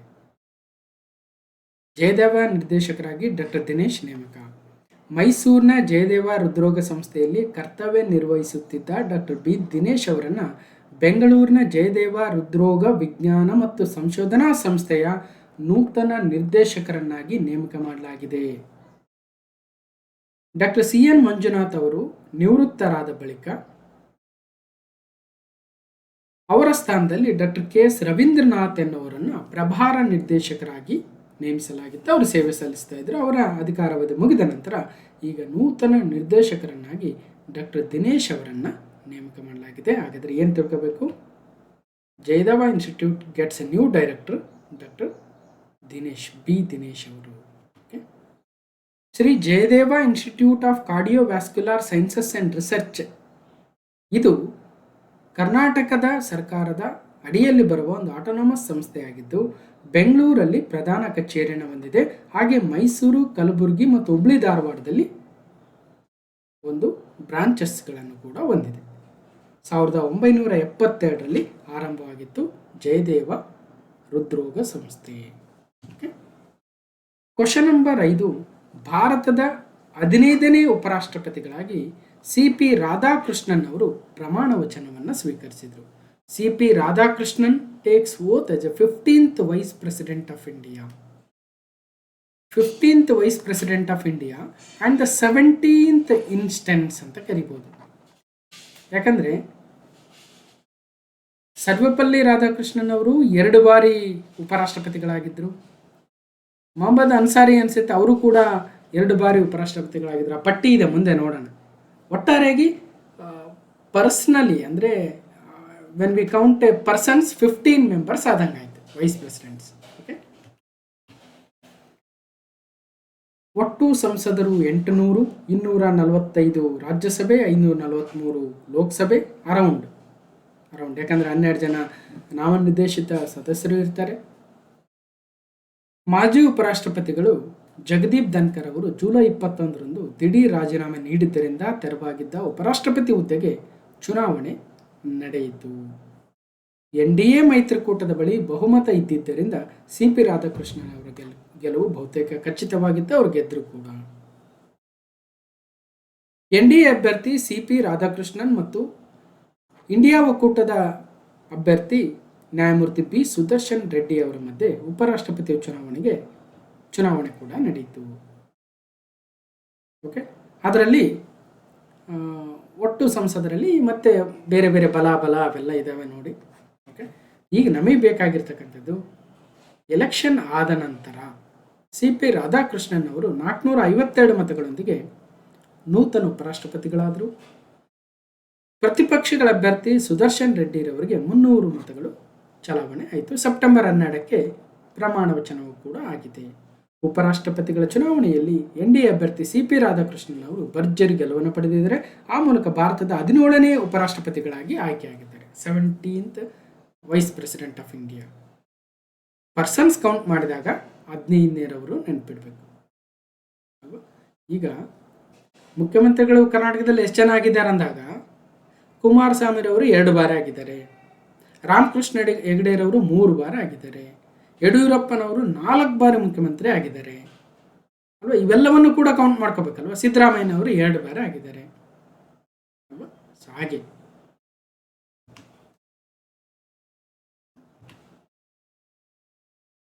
ದೇಶದ ನೂತನ ಉಪರಾಷ್ಟ್ರಪತಿಯಾಗಿ ಚಂದ್ರಪುರಂ ಪನ್ನುಸ್ವಾಮಿ ರಾಧಾಕೃಷ್ಣನ್ CP ರಾಧಾಕೃಷ್ಣನ್ ಅವರು ಆಯ್ಕೆಯಾಗಿದ್ದಾರೆ. ಇವರು ತಮಿಳುನಾಡಿನ ತಿರುಪ್ಪೂರು ಮೂಲದವರು. 1998-99ರಲ್ಲಿ ಕೊಯಮತ್ತೂರು ಕ್ಷೇತ್ರದಿಂದ 2 ಬಾರಿ ಲೋಕಸಭೆಗೆ ಆಯ್ಕೆಯಾಗಿದ್ದರು ಕೂಡ. ಅಟಲ್ ಬಿಹಾರಿ ವಾಜಪೇಯಿರವರ ಸರ್ಕಾರದ ಸಂದರ್ಭದಲ್ಲಿ ಸಂಸತ್ತಿನ ವಿವಿಧ ಸ್ಥಾಯಿ ಸಮಿತಿಗಳ ಅಧ್ಯಕ್ಷರಾಗಿ ಸೇವೆಯನ್ನು ಸಲ್ಲಿಸಿದ್ರು. ಹೀಗೆ ಅವರ ಇತಿಹಾಸವನ್ನು ಕೂಡ ನೋಡಬಹುದು. NDA ರಾಧಾಕೃಷ್ಣ ಅವರು ದೇಶದ 15ನೇ ಉಪರಾಷ್ಟ್ರಪತಿ. ಒಂದು ಕಡೆ 17 ಅಂತ್ರಿ, ಒಂದು ಕಡೆ 15 ಅಂತ್ರಿ ಅಂತ ಕನ್ಫ್ಯೂಸ್ ಆಗಬೇಡ್ರಿ, ಕ್ಲಿಯರ್ ಆಗಿ ಹೇಳಿದ್ದೀನಿ ಏನಂತ. ಓಕೆ, ಮತ್ತೆ ನೂತನ ಉಪರಾಷ್ಟ್ರಪತಿಗಳು CP ರಾಧಾಕೃಷ್ಣನ್ ಅವರಿಗೆ ರಾಷ್ಟ್ರಪತಿ ದ್ರೌಪದಿ ಮುರ್ಮುರವರು ಪ್ರಮಾಣ ವಚನವನ್ನು ಬೋಧಿಸಿದರು. ಆ ಮೂಲಕ ಕೇವಲ ಉಪರಾಷ್ಟ್ರಪತಿಗಳಷ್ಟೇ ಅಲ್ಲ, ನಮ್ಮ ಸಂಸತ್ತಿನ ಮೇಲ್ಮನೆ ಆಗಿರ್ತಕ್ಕಂತಹ ರಾಜ್ಯಸಭೆಯ ಅಧ್ಯಕ್ಷರು ಕೂಡ ಉಪರಾಷ್ಟ್ರಪತಿಗಳೇ ಆಗಿರ್ತಾರೆ, ಗಮನಿಸಬೇಕು.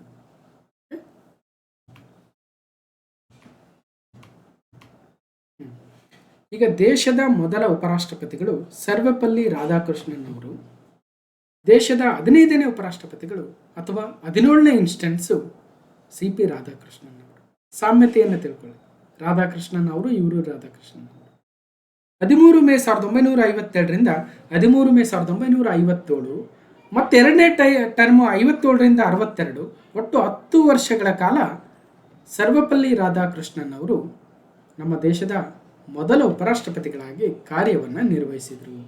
ಅದಾದಮೇಲೆ ಜಾಕೀರ್ ಹುಸೇನ್ ಅವರು, ನಂತರ VV ಗಿರಿ, ಗೋಪಾಲ ಸ್ವರೂಪ್ ಪಾಠಕ್, BD ಜತ್ತಿ ನಮ್ಮ ಕರ್ನಾಟಕದಿಂದ, ಹಾಗೆ ಮೊಹಮ್ಮದ್ ಹಿದಾಯತುಲ್ಲಾರವರು, R ವೆಂಕಟರಾಮನ್, ಶಂಕರ್ ದಯಾಳ್ ಶರ್ಮಾ, KR ನಾರಾಯಣನ್, ಕಿಶನ್ ಕಾಂತ್, ಭೈರವ್ ಸಿಂಗ್ ಶೇಖಾವತ್, ನಂತರ ಮೊಹಮ್ಮದ್ ಅನ್ಸಾರಿರವರು 2 ಬಾರಿ 2007ರಿಂದ 12ರವರೆಗೆ, 12ರಿಂದ 17ರವರೆಗೆ ದೇಶದ ಉಪರಾಷ್ಟ್ರಪತಿಗಳಾಗಿ ಕಾರ್ಯವನ್ನು ನಿರ್ವಹಿಸಿದರು. ನಂತರ ವೆಂಕಯ್ಯ ನಾಯ್ಡುರವರು, ನಂತರ ಜಗದೀಪ್ ಧನ್ಕರ್ ಅವರು 2 ವರ್ಷ 344 ದಿನಗಳ ಕಾಲ ಅಧಿಕಾರವನ್ನು ವಹಿಸಿ ನಂತರ ರಾಜೀನಾಮೆಯನ್ನು ಕೊಟ್ಟರು. ಅವರ ತೆರವಾದ ಸ್ಥಾನಕ್ಕೆ ಈಗ CP ರಾಧಾಕೃಷ್ಣನ್ ಅವರು ಈಗ ದೇಶದ 15ನೇ ರಾಷ್ಟ್ರಪತಿಗಳು.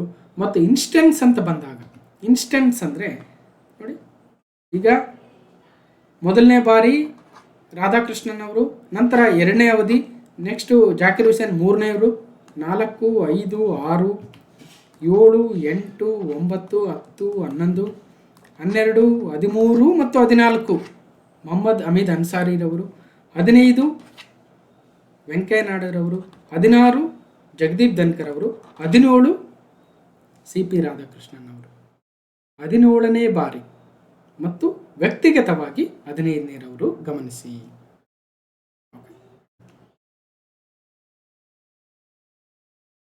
ಇನ್ನು ಉಪರಾಷ್ಟ್ರಪತಿಗಳ ಬಗ್ಗೆ ಚುನಾವಣೆ, ಜಗದೀಪ್ ಧನ್ಕರ್ ಅವರು ರಾಜೀನಾಮೆ ಕೊಟ್ಟು ಮತ್ತೆ ಚುನಾವಣೆ ಆಗುತ್ತಂದಾಗ, ಈಗ ಆಲ್ರೆಡಿ ಹೇಳಿದ್ದೆ ನಾನು ಆ ವಿಡಿಯೋದಲ್ಲಿ ಕಂಪ್ಲೀಟಾಗಿ ಉಪರಾಷ್ಟ್ರಪತಿಗಳ ಬಗ್ಗೆ. The vice president occupies the second highest office in the country. ಅಂದರೆ ರಾಷ್ಟ್ರಪತಿಗಳ ನಂತರ ಸೆಕೆಂಡ್ ಹೈಯೆಸ್ಟ್ ಯಾರು ಅಂದರೆ ನಮ್ಮ ದೇಶದಲ್ಲಿ ಉನ್ನತ ಸ್ಥಾನ ಅಂದರೆ ಅದು ಉಪರಾಷ್ಟ್ರಪತಿಗಳದೇ ಆಗುತ್ತೆ. He is accorded a rank next to the president. Okay, ನಂತರ ಅವರ ಎಲೆಕ್ಷನ್ ಅಂತ ಬಂದಾಗ ಇವರು ಕೂಡ ನಮ್ಮ ರಾಷ್ಟ್ರಪತಿಗಳಂತೆ ಉಪರಾಷ್ಟ್ರಪತಿಗಳ ಚುನಾವಣೆಯು ಕೂಡ ನೇರ ಚುನಾವಣೆ ಅಲ್ಲ, ಪರೋಕ್ಷ ಚುನಾವಣೆಯೇ ಆಗಿದೆ. ಆದರೆ ಇಲ್ಲಿ ಒಂದು ವ್ಯತ್ಯಾಸ ಇದೆ. Electoral college for the election ಅಂತ ಕರಿತೀವಿ. ಎಲೆಕ್ಟೋರಲ್ ಕಾಲೇಜ್ ಅಂದರೆ ಆ ಒಂದು ಎಲೆಕ್ಷನ್ಗೆ ಎಲಿಜಿಬಲ್ ಆಗಿರ್ತಕ್ಕಂಥ ವೋಟರ್ಸ್ ಯಾರ್ಯಾರು ಅಂತ. ಈಗ ರಾಷ್ಟ್ರಪತಿಗಳ ಚುನಾವಣೆ ನಡೆದಾಗ ಸಂಸತ್ತಿನ ಮೇಲ್ಮನೆ ಅಂದರೆ ರಾಜ್ಯಸಭೆ ಮತ್ತು ಲೋಕಸಭೆಯ ಸದಸ್ಯರು ಹಾಗೂ ರಾಜ್ಯ ವಿಧಾನಸಭೆಗಳ ಸದಸ್ಯರು ಎಲೆಕ್ಟೋರಲ್ ಕಾಲೇಜಲ್ಲಿ ಇರ್ತಾರೆ ರಾಷ್ಟ್ರಪತಿಗಳಿಗೆ. ಆದರೆ ಒಂದು ಗಮನಿಸಬೇಕು, ರಾಷ್ಟ್ರಪತಿಗಳ ಚುನಾವಣೆಯಲ್ಲಿ ನಾಮನಿರ್ದೇಶಿತಗೊಂಡ ಸದಸ್ಯರು ಭಾಗವಹಿಸುವುದಿಲ್ಲ. ಆದರೆ ಉಪರಾಷ್ಟ್ರಪತಿಗಳ ಚುನಾವಣೆಯಲ್ಲಿ ರಾಜ್ಯಸಭೆಯ ನಾಮನಿರ್ದೇಶಿತ ಸದಸ್ಯರು ಕೂಡ ಭಾಗವಹಿಸಬಹುದು. ಗಮನಿಸಿ ನೋಡಿ, ಉಪರಾಷ್ಟ್ರಾಧ್ಯಕ್ಷರನ್ನ ಚುನಾಯಿಸುವ ನಿರ್ವಾಚನಾ ಮಂಡಳಿಯು ರಾಷ್ಟ್ರಾಧ್ಯಕ್ಷರನ್ನ ಚುನಾಯಿಸುವ ನಿರ್ವಾಚನಾ ಮಂಡಳಿಗಿಂತ ಎರಡು ವಿಷಯಗಳಲ್ಲಿ ಭಿನ್ನವಾಗಿದೆ ಅನ್ನಂಗೆ ಅರ್ಥ. ಒಂದು ಏನು ಭಿನ್ನವಾಗಿದೆ? It consists of both elected and nominated members of the parliament. ನಮ್ಮ ಸಂಸತ್ತಿನ ಎರಡೂ ಸದನಗಳ ನಾಮನಿರ್ದೇಶಿತ ಸದಸ್ಯರು ಉಪರಾಷ್ಟ್ರಪತಿ ಚುನಾವಣೆಯಲ್ಲಿ ಭಾಗವಹಿಸ್ತಾರೆ. ಆದರೆ ರಾಷ್ಟ್ರಪತಿ ಚುನಾವಣೆಯಲ್ಲಿ ನಾಮನಿರ್ದೇಶಿತ ಸದಸ್ಯರು ಭಾಗವಹಿಸುವುದಿಲ್ಲ, ಓನ್ಲಿ ಎಲೆಕ್ಟೆಡ್ ಮೆಂಬರ್ಸ್ ಮಾತ್ರ. ಗಮನಿಸಿ, ಇದು ಒಂದು ವಿಷಯ ಭಿನ್ನವಾಗಿದೆ. ಎರಡನೇದು, it doesn't include the members of the state legislative assemblies. ಉಪರಾಷ್ಟ್ರಪತಿಗಳ ಚುನಾವಣೆಯಲ್ಲಿ ನಮ್ಮ ರಾಜ್ಯದ MLAಗಳು, ಅಸೆಂಬ್ಲಿಯಲ್ಲಿರ್ತಕ್ಕಂಥ ವಿಧಾನಸಭೆ ಸದಸ್ಯರು ಭಾಗವಹಿಸುವುದಿಲ್ಲ. ಆದರೆ ರಾಷ್ಟ್ರಪತಿಗಳ ಚುನಾವಣೆಯಲ್ಲಿ ಭಾಗವಹಿಸ್ತಾರೆ. ಈ ಎರಡು ಭಿನ್ನವಾಗಿರ್ತಕ್ಕಂತಹ ಅಂಶಗಳನ್ನು the electoral college for the election of the president and vice president ಭಿನ್ನವಾಗಿದೆ, ನೆನ್ಪಿಟ್ಕೊಳ್ಳಿ. Okay, election manner same. Proportional system of single transferable vote ಅಂತ ಕರಿತೀವಿ, ಅದೆಲ್ಲ ಸೇಮ್ ಇದೆ. ಈಗ ಆಲ್ರೆಡಿ ನೋಡಿದ್ವಿ ಯಾರ್ಯಾರಿಗೆ ಎಷ್ಟೆಷ್ಟು ವೋಟ್ ಬಂದಿದ್ದಾವೆ ಅಂತ. ಮತ್ತು ಕ್ವಾಲಿಫಿಕೇಷನ್ಸ್ ಏನು? ಹೌದು, ಈಗ CP ರಾಧಾಕೃಷ್ಣನ್ ಉಪರಾಷ್ಟ್ರಪತಿಗಳಾಗಿದ್ದಾರೆ ಅಂದರೆ ಅವರು ಸಿಟಿಜನ್ ಆಫ್ ಇಂಡಿಯಾ, ಅವರು 35 ವರ್ಷ ಮೇಲ್ಪಟ್ಟಿದ್ದಾರೆ, ಮತ್ತು ಅವರು ರಾಜ್ಯಸಭೆ ಮೆಂಬರ್ ಆಗೋದಕ್ಕೆ ಏನೇನು ಬೇಕು ಎಲ್ಲ ಕ್ವಾಲಿಫಿಕೇಷನ್ ಹೊಂದಿದ್ದಾರೆ. ಮತ್ತು ಅವರು ಇನ್ಯಾವುದೇ ಬೇರೆ ಗೌರ್ಮೆಂಟು ಅಥಾರಿಟಿಯನ್ನು ಹೊಂದಿಲ್ಲ. ಅಂದರೆ ಈಗ ಮಹಾರಾಷ್ಟ್ರ ರಾಜ್ಯಪಾಲರಾಗಿದ್ದರು, ರಾಜೀನಾಮೆ ಕೊಟ್ಟು ಬಂದು ಈಗ ಉಪರಾಷ್ಟ್ರಪತಿಗಳಿಗೆ ನಿಂತಿದ್ದಾರೆ. ಸೊ ಹಾಗಾಗಿ ಎಟ್ ಎ ಟೈಮಲ್ಲಿ ಎರಡು ಆಫೀಸನ್ನು ಹೋಲ್ಡ್ ಮಾಡಿಲ್ಲ ಅಂದಂಗೆ ಅರ್ಥ. ನೆಕ್ಸ್ಟು ಓತ್ ಆರ್ ಅಫರ್ಮೇಷನ್ ಅಂತ ಕರಿತೀವಿ. ಇವ್ರಿಗೆ ಯಾರು ಪ್ರಮಾಣ ವಚನವನ್ನು ಬೋಧಿಸ್ತಾರೆ ಅಂತಕ್ಕಂಥದ್ದು. ಯಾರು ಪ್ರಮಾಣ ವಚನವನ್ನು ಬೋಧಿಸ್ತಾರೆ? ಉಪರಾಷ್ಟ್ರಪತಿಗಳಿಗೆ ಪ್ರಮಾಣ ವಚನವನ್ನು ಬೋಧಿಸ್ತಕ್ಕಂಥವರು ರಾಷ್ಟ್ರಪತಿಗಳಾಗ್ತಾರೆ. ಓಕೆ, ಅದರ ಬಗ್ಗೆ ಮತ್ತಷ್ಟು ಡೀಟೇಲ್ಸ್ ಇದೆ. ಆರ್ಟಿಕಲ್ 69 ಹೇಳುತ್ತೆ, the oath of office to the vice president is administered by the president or some person appointed in that behalf of by him ಅಂತ. ಓಕೆ, ಇನ್ನು ಕ್ವಶನ್ ನಂಬರ್ 6, ಜನ್ ಜಿ ಅಥವಾ gen Z ಅಂತ ಕರಿತೀವಿ. General ಆಗಿ Jan G ಅಂತ ಕರಿತೀವಿ. ಈ ಒಂದು ಹೊಸ ಜನ್ರೇಷನ್ ಏನಿದೆ, ಆ ಹೊಸ ಜನ್ರೇಷನ್ನು ಏನೆಲ್ಲ ಬದಲಾವಣೆಗಳನ್ನು ಮಾಡ್ಬೋದು ಅಂತ ನೇಪಾಳದಲ್ಲಿ ಗೊತ್ತಾಗ್ತಾ ಇದೆ. ಆದರೆ ಅವ್ರು ಮಾಡಿರ್ತಕ್ಕಂಥ ಆ್ಯಕ್ಷನ್ನು ಸ್ವಲ್ಪ ಓವರ್ ಆಯಿತು ಅನಿಸ್ಬೋದು. ಬಟ್ ಆದರೆ ಅದರಲ್ಲಿ ಅವರ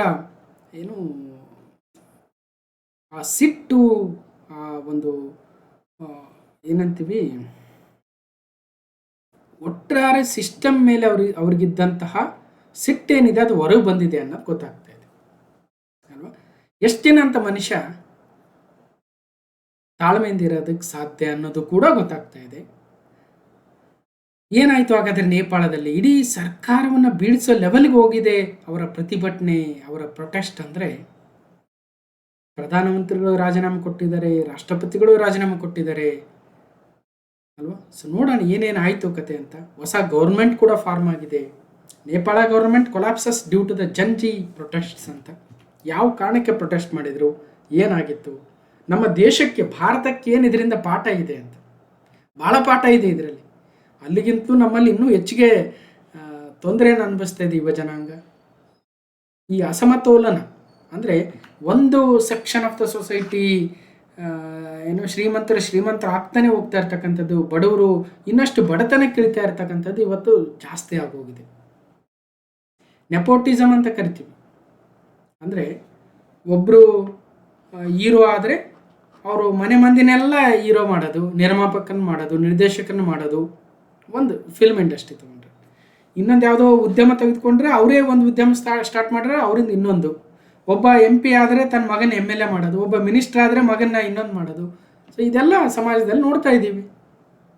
ಹಾಗಾದರೆ ಬಡವರು ಬೆಳೆಯೋದು ಬೇಡವಾ? ಮತ್ತೇನು ಮಿನಿಸ್ಟರ್ ಆದ ಅಥವಾ MLA ಆದ್ನಂದ್ರೆ ಸುಮ್ಮನೆಲ್ಲ ನೂರಾರು ಕೋಟಿ ಆಸ್ತಿಗಳನ್ನು ಮಾಡ್ಕೊಳ್ಳೋದು, 4-5 ಜನರೇಷನ್ಗೆ ಆಗಷ್ಟು ಕೂಡಿಡೋದು, ಏನು ಇಲ್ದಿರೋರು ಒಮ್ಮೆಲೆ 100 ಕೋಟಿ 200 ಕೋಟಿ ಅಂತ ಮಾತಾಡೋದು. ನಾವು ನೋಡಿದ್ರೆ 20,000-30,000 ಸಂಬಳಕ್ಕೆ ಹಗಲು ರಾತ್ರಿ ದುಡ್ಕೊಂಡು ಅಲ್ಲೋಗಿ ಇಲ್ಲೋಗಿ ಧಾರವಾಡ ಹೋಗಿ ಬಿಜಾಪುರ ಹೋಗಿ ಓದ್ಕೊಂಡು ಒಂದು PC ಆಗೋದಕ್ಕೆ, ಒಂದು STA ಆಗೋದಕ್ಕೆ, ಒಂದು ಸಣ್ಣದು ಜಾಬ್ ತಗೊಳ್ಳೋಕ್ಕೆ ಒದ್ದಾಡ್ತಾ ಇರಬೇಕಾದ್ರೆ ಐಷಾರಾಮಿ ಕಾರುಗಳಲ್ಲಿ ಜೀವನ, ಟೂರು ಟ್ರಿಪ್ಗಳು ಹಾಕೋದು, ವಿದೇಶಿ ಪ್ರವಾಸ ಮಾಡ್ತಕ್ಕಂಥದ್ದು, ವಿಲಾಸಿ ಜೀವನವನ್ನು ಮಾಡ್ತಕ್ಕಂಥದ್ದು ಅಲ್ವಾ, ಪಬ್ಬು ಪಾರ್ಟಿಗಳು, ಇವೆಲ್ಲವೂ ಮಾಡಿದಾಗ ಒಂದು ಸೆಕ್ಷನ್, ಅದರಲ್ಲೂ ಮೇಜರ್ ಸೆಕ್ಷನ್ ಆಫ್ ದ ಸೊಸೈಟಿಗೆ ಹೇಗನ್ಸುತ್ತೆ?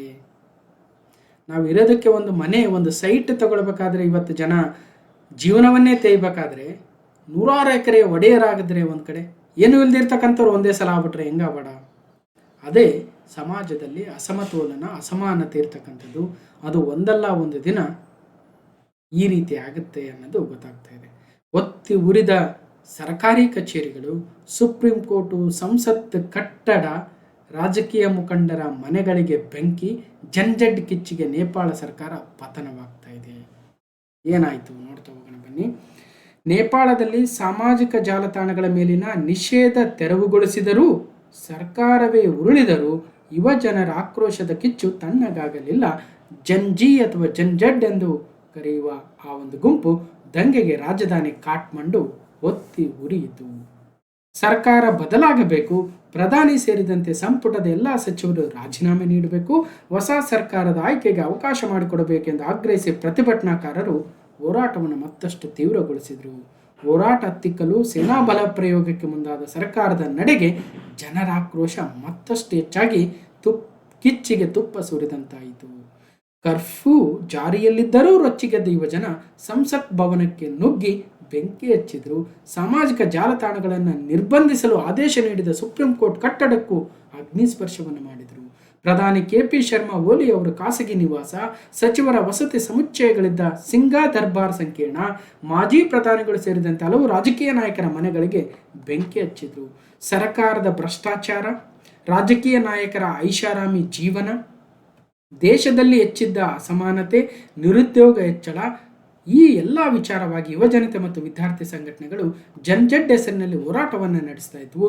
ಸಾಮಾಜಿಕ ಜಾಲತಾಣಗಳನ್ನು ನಿಷೇಧ ಏನು ಮಾಡಿದ್ರು, ಅದರ ವಿರುದ್ಧ ಹೋರಾಟ ಆರಂಭಗೊಂಡಿದ್ದು ಕೊನೆಗೆ ಎಲ್ಲಿ ತಗೊಂಡು ಹೋಯ್ತು ನೋಡಿ. ಯುವಜನರ ಕ್ರಾಂತಿಕಾರಿ ಹೋರಾಟ ಮತ್ತಷ್ಟು ಹಿಂಸಾಚಾರಕ್ಕೆ ತಿರುಗಿ ಹಲವಾರು ಪೊಲೀಸರ ಗುಂಡೇಟಿಗೆ ಹಲವಾರು ಜನ ವಿದ್ಯಾರ್ಥಿಗಳು ಕೂಡ, ಅಲ್ಲಿನ ಯುವಜನತೆ ಕೂಡ ಬಲಿಯಾದರು. ಕಳೆದ ವರ್ಷ ಬಾಂಗ್ಲಾದೇಶದಲ್ಲಿ ನಡೆದಿದ್ದ ವಿದ್ಯಾರ್ಥಿಗಳ ದಂಗೆಗೆ ನಮ್ಮ ನೆರೆಯ ಬಾಂಗ್ಲಾದೇಶದ ಶೇಖ್ ಹಸೀನಾ ಸರ್ಕಾರ ಪತನವಾಗಿತ್ತು. ಈಗ ಅದರ ಪಕ್ಕದ ದೇಶ ಅಥವಾ ನಮ್ಮ ನೆರೆ ಇನ್ನೊಂದು ದೇಶ ನೇಪಾಳದಲ್ಲೂ ಕೂಡ ಇದೇ ಆಗ್ತಾ ಇದೆ ಅನ್ನೋದು ಬಹಳ ಯುವಜನತೆ ಎಷ್ಟು ಅಸಮಾನತೆಯಿಂದ ನರಳುತ್ತಾ ಇದ್ದಾರೆ ಅನ್ನೋದು ಗೊತ್ತಾಗುತ್ತೆ. ಭ್ರಷ್ಟರ ವಿರುದ್ಧ ಕ್ರಮ ಕೈಗೊಳ್ಳಬೇಕು, ದೇಶದ ಸಂಪತ್ತು ಲೂಟಿ ಮಾಡಿದವರನ್ನು ಜೈಲಿಗಟ್ಟಬೇಕೆಂದು ಆಗ್ರಹಿಸಿದ ಯುವಜನತೆ ಮಾಜಿ ಪ್ರಧಾನಿಗಳಾದ ಪುಷ್ಪಕಮಲ್ ದಹಲ್ ಅಲಿಯಾಸ್ ಪ್ರಚಂಡ, ಶೇರ್ ಬಹದ್ದೂರ್ ದೇಬಾ, ಜಲನಾಥ್ ಕನಾಲ್ ಅವರ ನಿವಾಸಗಳಿಗೂ ಕೂಡ ಬೆಂಕಿ ಹಚ್ಚಿದರು. ಬೆಂಕಿಯ ಕೆನ್ನಾಲಿಗೆಯಲ್ಲಿ ಬೆಂದ ಜಲನಾಥ್ ಅಂದರೆ ಮಾಜಿ ಪ್ರಧಾನಿಗಳ ಪತ್ನಿ ರಾಜ್ಯಲಕ್ಷ್ಮಿ ಚಿತ್ರಕರ್ ಅವರು ಆಸ್ಪತ್ರೆಯಲ್ಲಿ ಸಾವಿಗೀಡಾದರು. ನೋಡಿ ಎಷ್ಟು ತೀವ್ರತೆ ಇದೆ ಅಂತ ಗೊತ್ತಾಗ್ತಾ ಇದೆ. ಸಚಿವರ ಮನೆಗಳ ಮೇಲೆ ಕಲ್ಲು ತೂರಾಟ ಮಾಡಿದರು. ಶೇರ್ ಬಹದ್ದೂರ್ ದೇಬಾ ಇನ್ನೊಬ್ಬ ಮಾಜಿ ಪ್ರಧಾನಿಯವರ ಪತ್ನಿಯನ್ನು ಕೂಡ ಥಳಿಸಿದರು. ಅಲ್ಲ, ಈ ಮಾಡಿರ್ತಕ್ಕಂಥ ಕೆಲಸ ಅವ್ರದ್ದು ತಪ್ಪಿದೆ. ಆದರೆ ಮೋಸ್ಟ್ಲಿ ಇದರಲ್ಲಿ ಅವರು ಎಷ್ಟು ನೊಂದಿದ್ದಾರೆ, ಬೆಂದಿದ್ದಾರೆ ಅನ್ನೋದು ಏನು ಆ ಆ್ಯಕ್ಷನ್ಗಳಲ್ಲಿ ರಿಫ್ಲೆಕ್ಟ್ ಆಗ್ತಾ ಇದೆ, ಏನಾಗ್ತಾ ಇದೆ ಅನ್ನೋದು ಭಾಳ ಆಶ್ಚರ್ಯ ಅನ್ನಿಸ್ತಾ ಇದೆ. ಈ ಲೆವೆಲ್ಗೆ ಹೋಗಕ್ಕೆ ಮುಂಚೆನೇ ಸರ್ಕಾರಗಳು ಈ ಅಸಮಾನತೆಯನ್ನು ತೊಡೆದುಹಾಕೋದಕ್ಕೆ ಪ್ರಯತ್ನ ಮಾಡಬೇಕು. ಸಮಾಜದಲ್ಲಿ ಸಮಾನತೆಯನ್ನು ತರೋದಕ್ಕೆ ಒಂದಷ್ಟು ರೂಲ್ಸ್ ಆ್ಯಂಡ್ ರೆಗ್ಯುಲೇಷನ್ಸ್ನ ತರಬೇಕು. ಇವತ್ತು ನೋಡಿ, ಭ್ರಷ್ಟಾಚಾರ ತಾಂಡವವಾಡ್ತಾ ಇದೆ, ನಮ್ಮ ದೇಶ ಅಷ್ಟೇ ಅಲ್ಲ, ಎಲ್ಲ ದೇಶಗಳಲ್ಲೂ. ಮತ್ತು ಅದಕ್ಕೆ ಏನು ಆ್ಯಕ್ಷನ್ ತಂದಿದ್ದೀರಿ? ಎಲ್ಲಿ ನೋಡಿ, ನೀವು ಪೇಪರ್ ನೋಡಿ, ಫಸ್ಟ್ ಆ್ಯಂಡ್ ಸೆಕೆಂಡ್ ಪೇಜಲ್ಲಿ ಅಲ್ಲಿ ಯಾರೋ 3 ಲಕ್ಷ ಬೇಡಿಕೆ, ಆ 3 ಲಕ್ಷ ಹಿಡಿಬೇಕಾದ್ರೆ ಲೋಕಾಯುಕ್ತ ರೇಡ್ ಮಾಡಿ ಅವ್ರನ್ನ ವಶಪಡಿಸ್ಕೊಂಡ್ರಂತೆ. ಅಲ್ರಿ, ಯಾರೋ ಧೈರ್ಯ ಮಾಡಿ 3 ಲಕ್ಷ ಕೊಡೋಕ್ಕೆ ಮುಂಚೆ ಹೋಗಿ ಲೋಕಾಯುಕ್ತಕ್ಕೆ ಕಂಪ್ಲೇಂಟ್ ಕೊಟ್ಟರು, ಸರಿ ಹೋಯ್ತು. ಇಂಥ ಎಷ್ಟು 3 ಲಕ್ಷಗಳು, ಇಂಥ ಎಷ್ಟು ಲಕ್ಷಗಳು ಅವ್ರಿಗೆ ಆಲ್ರೆಡಿ ಹೋಗಿರ್ಬೋದು, ಆಲ್ರೆಡಿ ತೆಗೆದುಕೊಂಡಿರ್ಬೋದು ಅಲ್ವಾ? ಅದನ್ನು ಯೋಚನೆ ಮಾಡಿ ನೀವು. ಯಾರೋ ಮೊನ್ನೆ PSI ಏನೋ ಆಡಿಯೋ ಬಂತಂತ ನಮ್ಮ ರಾಯಚೂರು ಜಿಲ್ಲೆಯಲ್ಲೇ ನೋಡಿದ್ವಿ. ಆಡಿಯೋ ಬಂತು ಅಂದ್ಬಿಟ್ಟು ಅವ್ರನ್ನ ಬೇರೆ ವರ್ಗಾವಣೆ ಮಾಡಿದ್ರು, ಬೇರೆ ಪೊಲೀಸ್ ಸ್ಟೇಷನ್ಗಂತೆ. ಅರೆ, ವರ್ಗಾವಣೆ ಮಾಡಿದರೆ ಅವ್ರಿಗೇನು ತೊಂದರೆ ಕೊಟ್ಟಂಗಾಯ್ತು? ವರ್ಗಾವಣೆ ಮಾಡಿದರೆ ಈ ಸ್ಟೇಷನ್ ಎಲ್ಲ ಇನ್ನೊಂದು ಇದಲ್ಲ, ಇನ್ನೊಂದು ಅಂತ ಹೋಗ್ತಾರೆ. ಅದಕ್ಕೆ ಏನು ಆ್ಯಕ್ಷನ್ ತೊಗೊಂಡ್ರಿ ಅಲ್ವಾ? ಸೊ ಇವೆಲ್ಲವೂ ಲೋಕಾಯುಕ್ತದವರು ಅಷ್ಟೇ, ಅಲ್ಲಿ ರೇಡ್ ಮಾಡಿದ್ರೆ ಇಲ್ಲಿ ರೇಡ್ ಮಾಡಿದ್ರೆ ಅಲ್ಲ ಆಯ್ತು ಇಲ್ಲ ಆಯ್ತು ಅಂತ ನ್ಯೂಸಲ್ಲಿ ಬರುತ್ತೆ ಹೊರತು ಕೊನೆಗೆ ಏನಾಯ್ತು ಅವ್ರಿಗೆ ಅನ್ನೋದು ಎಲ್ಲೂ ಕಾಣಿಸ್ತಾ ಇಲ್ಲ. ಇದೆಲ್ಲ ಅಸಮಾನತೆ ಸಮಾಜದಲ್ಲಿ ಒಂದಲ್ಲ ಒಂದು ರೀತಿಯಲ್ಲಿ ಅದು ಎಲೆಕ್ಷನ್ ಮುಖಾಂತರ ಸರ್ಕಾರಗಳನ್ನು ಚೇಂಜ್ ಮಾಡೋದಾಗಿರ್ಬೋದು.